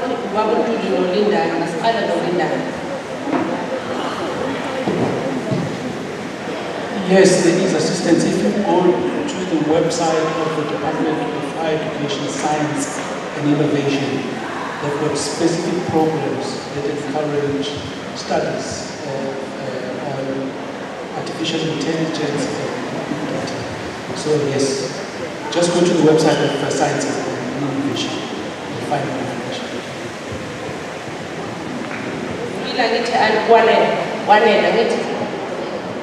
Okay, thank you very much for your question. At the DUT, we unfortunately don't have any, programs, sort of kind of thing.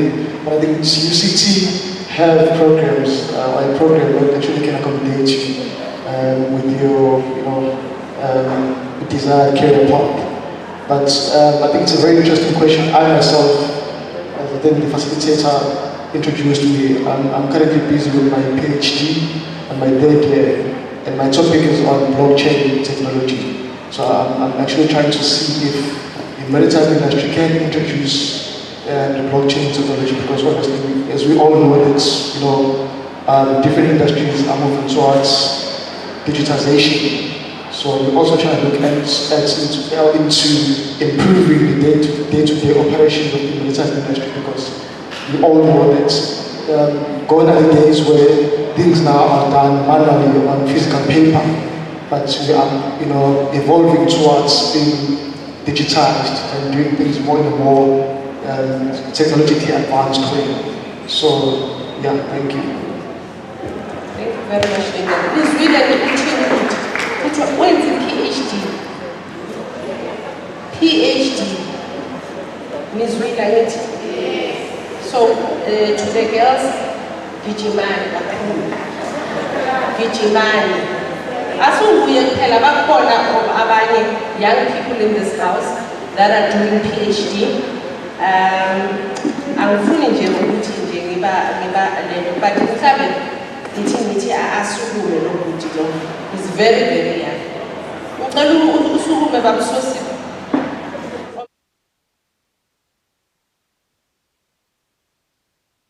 his PhD. So ngiyanicela maniphuma la iyani kulama stores. Ngizwile uCaptain Tshepo uthi perseverance, mother of success. So can you please give a big round of applause for our panelists?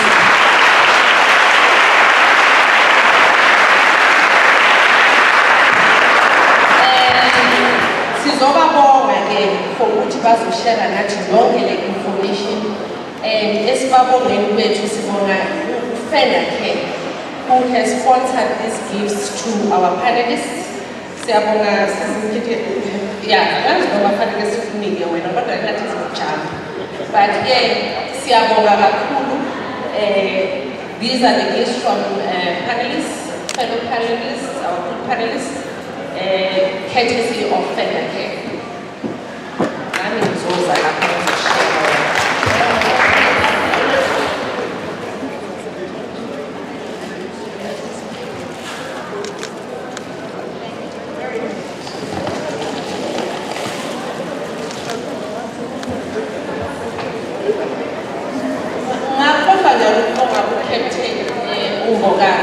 Who's been facilitating this session and who gave a tough time to the panelists, by the way.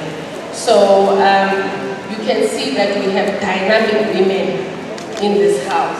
We had dynamic women on the stage. So siyabonga Captain Mutluisi, ngizokala ngama ladies, kuthiwa ladies first. Mutluisi, Mutluisi, and then I think Untagi wants to do the courtesy herself. Good afternoon, thank you. I'm literally handing over a gift that has been given to us to the person that bought the gift for us, just to make sure, my picture looks good. Then you don't ask, how come she does not have anything? But she is the lady that has made this possible, that's making us to shine. So I think, thank you very much to her from all of us, and making us look good.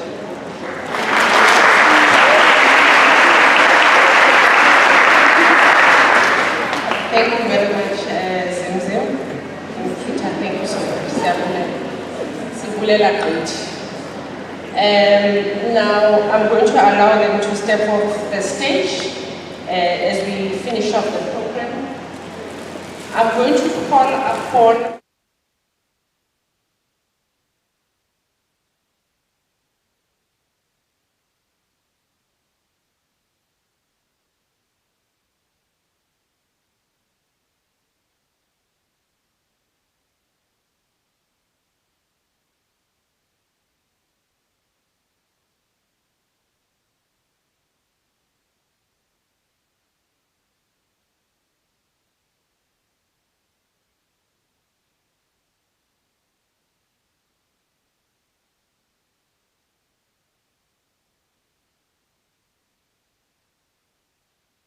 use a few words in terms of guiding the learners in relation to the bursary navigation aspect. Over to you. Sanbolana. Sanbolana. Zingakikoleka. Kwase sisabele sodwa pho. Cha kumele sicace uma ukuthi asikhulumisane ngisesekwazi lelo. Are we talking terms? Sanbolana. Please uma wakwazi ukuphuma ngezwi phakamisana. Sanbolana. Khona ngakhulumisana naso. I'm not on a program in any case I cognate, so I'm going to get details. The SAMSA, perhaps it's important to first acknowledge the protocol. I can see my old friend Peter Besnard from Sasowa, Chief Director Mpemba. The team, the leadership of SAMSA in absentia because they had to attend to something else. I thought it's proper for me to acknowledge. But I'm calling Busholo, my angifuni kudlala nabo. Ubiza labafana abancane namantombazane bebegcwele la bazokhuluma i-content neziqu abanazo bese uzobiza mina emva kwabo ube isisitulo bomele niqale mina bese ngingena bona. You understand? Ngifuna ukuthi nangizabe ngicathi ngibonile igeke kade la. They're not very far from your ages. But most of them, including my son at the back, because of Uguti, they are doing their PhDs if they don't have their masters. But more the kind of representation in this scenario is very useful, including Utsebo, Captain Bogazi, except for except for Umpembe, you know, it's senior citizen. But another challenge to say, in the near future, we'll need the same representation in terms of the panelists. But those will be regarded as senior citizens, and you should be taking that podium. That's why. So some of you must be able to come into the fore and be able to take charge of the areas that Abano Kita are in charge of the areas that Abu Makosi are in charge of. We need that from you that are here. Remember, KZN alone, it's over about 13,000 schools. But in Korea, it's less than 20. And therefore you are the few that is privileged to be here. And the more privileged should say something about Intatona, hereby exposed as early as now. And therefore take that to another level. I tend to take a lot, to talk a lot, not take a lot. But to capture that, just our conversations that were here, the starting point is on the youthfulness of the panelists. I've just said that it's a positive trajectory that says, see the youth that is so informed. Youth it's so informed, that's the news of God. An investment of knowledge.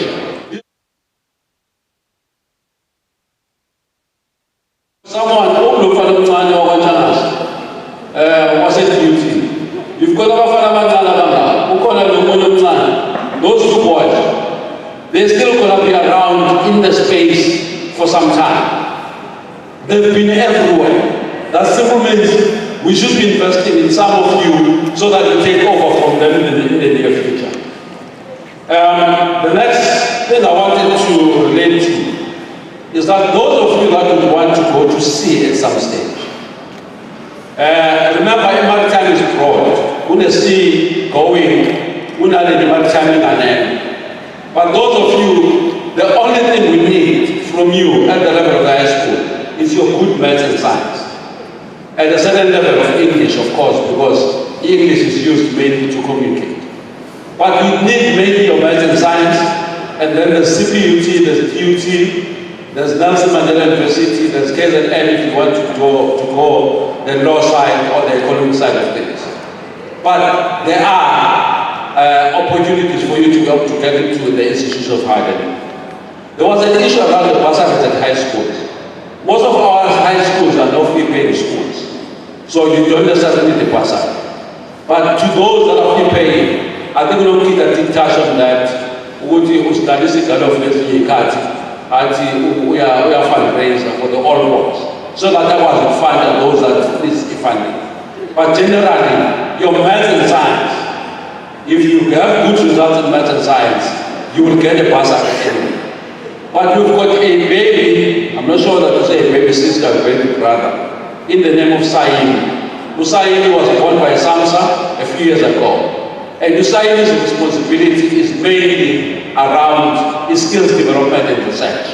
They do offer bursaries, and the teacher do offer bursaries as well, but mainly at the level of higher institutions or institutions of higher learning. So we need people that are going to go to sea. When those that actually want to get off, we need people that will refer to as chief engineers and people that will refer to as ama-captains, and it's doable with you because send information.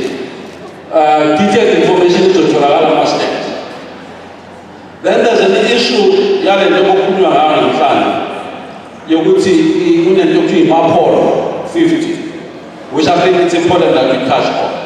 Because the minute you look into these international changes, let us reduce the pollution emanzini ethu. Because someone talked about officials of shape amanzi no oil. Ngase kwenze ukuthi useseswini sakho bese ugcina usesekinga edwadwa esibhedlela. So bese kugcina sekungena lokucebo lethu. Asiyifuni ke leyo. What needs to happen is we must be able to protect our waters so that the biodiversity that is there is also protected. So that any other unintended solars at the level of SAMSA, see the safety of life and property at sea. So that people will be subjected to any form of limana as a result of umcola wamanzi. But umcola wamanzi akukali emanzini. Ukala somewhere. Someone said you dump a can of coal, ngokungasalifuni sekhiphile okumphakathi. Uyalidampa limuke ney'khukhula eliyongelolwana. Liyokloga eziyizinto in that space. And therefore we need to be able to protect our environment. And IMAPOL talks to that at that level. But what does IMAPOL, what are the implications of IMAPOL then? IMAPOL, just like any other issues that relate to climate change, will talk to the issue of sustainability. But it will also talk to the issue of our adjustments in terms of our own policies. Umpemba touched on the issue is a comprehensive maritime transport policy that talks to some of these issues. To say, our operations aid, we must do them in compliance with all the other legislations that are there. Legislation that talks to combating pollution at sea. Our operations aid at sea, I think we'll need a big touch based on that as well.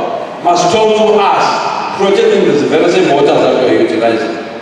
But also, at the level of education and skills development, there has to be that alignment, DUT, to say, when you produce these youngsters, they are fully aware of the environment and the protection that they need to apply at the level of the environment. So that a seafarer at the level of a cadet is aware of the value of protecting the very same water environment, so that we don't have to come back and say, but the life of anything that is at sea is at stake as a result of us failing to manage that. But also, I think there's an issue that relates to SAMSA as the people that are mainly implementing or monitoring the implementation of such regulations. I think there was a question to say, we also need to be clear in terms of what is it that we're doing in terms of making sure that everyone is aware that the pollution, we are against the pollution. And one of the things that SAMSA has been doing are the road shows and engagements with the industry to say we need to clarify any adjustment in terms of the International Maritime Organization. And therefore, some of these things are not just in South Africa, but they're coming from, they are international. And therefore, South Africa has to, in line with our standards, has to make sure that there's a space as well. I think I would have wanted to say a lot, but in the interest of time, angibe khona lapho imino bebhala igama lenzansi ikheli phezulu.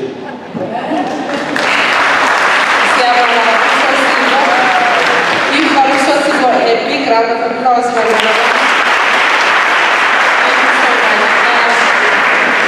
We've come to the end of our program, and I'm going to invite Mrs. Tembi to ascend the stage so that she can give us a vote of thanks. But before she gives us a vote of thanks, let me just give you logistics of where to after the vote of thanks. So Lenas, we have actually prepared some lunch for you. After you've done with all the exhibitions from all the different companies that are here, as you exit, on the left-hand side, there's a SAMSA gazebo. That's where your food parcels are. So Maupuma, we exhibition ngiqale endlini ngiqala ngama-exhibition ngithathe information niyabuza imibuzo ukudla kuzolilinda kona bese niyaphuma-ke niya laphayana on the left hand side kulela tende encane lelana lase-SAMSA bese maniphuma-ke nithathe ukudla bese ningeneni lento la kuma-transport way. And then for our delegates, for our teachers, for our guests, for our stakeholders, they will remain inside.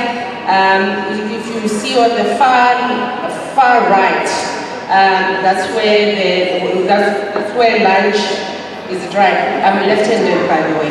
So on the far right, that's where lunch is being served. So bantwana bam ningaphishani masenifika lapha. Nihambe kahle nje because we don't want to stampede. Why I'm saying this is because when we have events of this nature, we normally partner with an emergency company, like an ambulance that will be on standby, and we go down the ambulance. So there's enough food for everyone.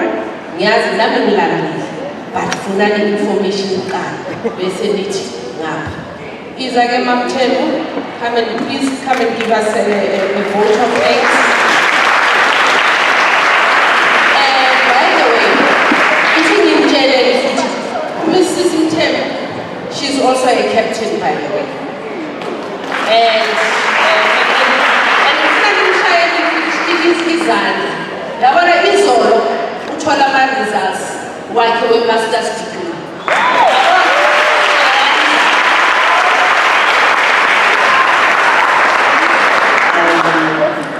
Thank you so much.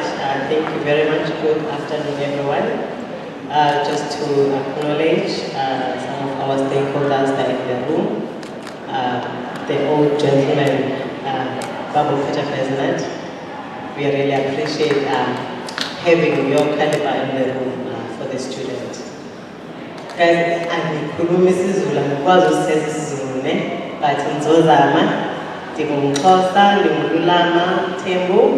I'm from Eastern Cape, I'm from Aliwal North. Aliwal North is nothing different from Umtopuma is Lali. But one thing I want you to take away from today, before I even do my vote of thanks, you are fortunate. These Golozenu have got big numbers. But Nina Keto, and made it to be here today. If you are not going to appreciate yourselves for what Nikonile Ubala today, one day it's gonna catch up with you.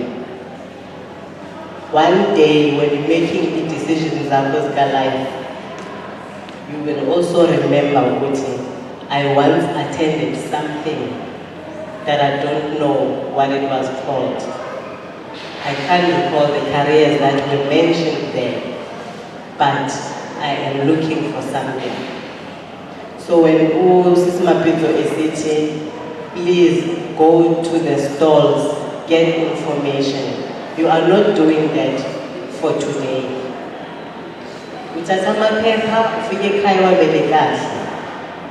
One day as of season. Maritime you past grade 12, but I think I've made it and I am so proud of myself. Some of us we are eskolweni ukogamasoyisi agabukileyo isihlangu awukho ukuthi amanzi ayangena or awangeni, but those are not your problems. You only owe it to yourself ukuthi eyakho i-duty emhlabeni for now is to be a student, pass and make yourself proud. As kids, as well as in situations zasemakhaya, but you can only change them through such initiatives. Ukuza apha, you are here to get information. Ukhona ukusasa eli right for wena, not for mama. You might be going to school thinking what you're doing it for them. It's not for them. It's not for the teachers. Uthe ubaba uNtuli mayikhuluma, they can only plant the seed. Bona bafunda, bane degree is different, but it's yours to take or to leave it as it is. Each of them looking to get a lot of things. I would like to firstly thank you, the Department of Transport and the representation of Mr. Nduli for being with us today. And I would also like to thank Kakulu, the schools and the teachers. I know exams are past, you're supposed to be at home, warm, or doing anything else, but today the teachers chose to be here and accompany you, which made this day very important. For us, if it's not for you, we cannot hold awarenesses. And also, I think in terms of all the stakeholders and the teachers, I know the program was supposed to happen on the 23rd, but it only happened today. We really appreciate you continuing to make sure the kids are here and they are present.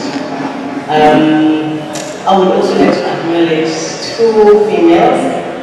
I know in the panel we had experienced, that's what I call them, but there's 2 females.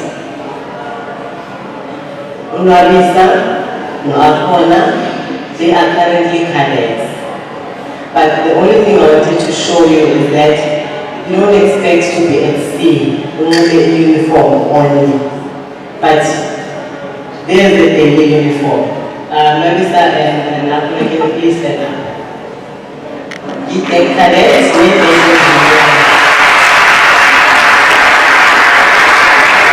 for some days, that's how people at sea they look like.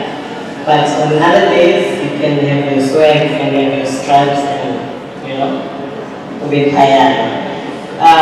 So thank you so much for today. Thank you to all the speakers. There is a lot that was shared, but you can hear everything stops with you as a person. The ships are operated by people. Mapol, there's a safety net.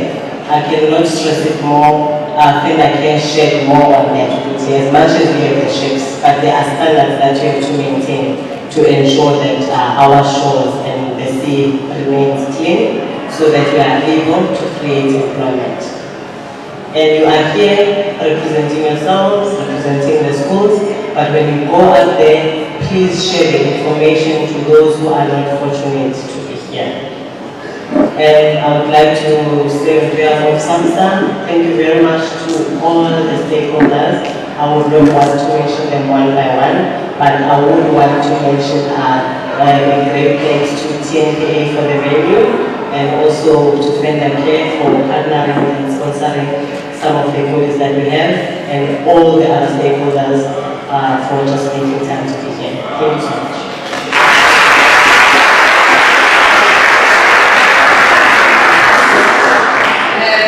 I think let's do this order. Can I have this row to start going out and to go to the right, exhibitions on the right, and then that row on the left, it can, behind, you go to the exhibitions from the left.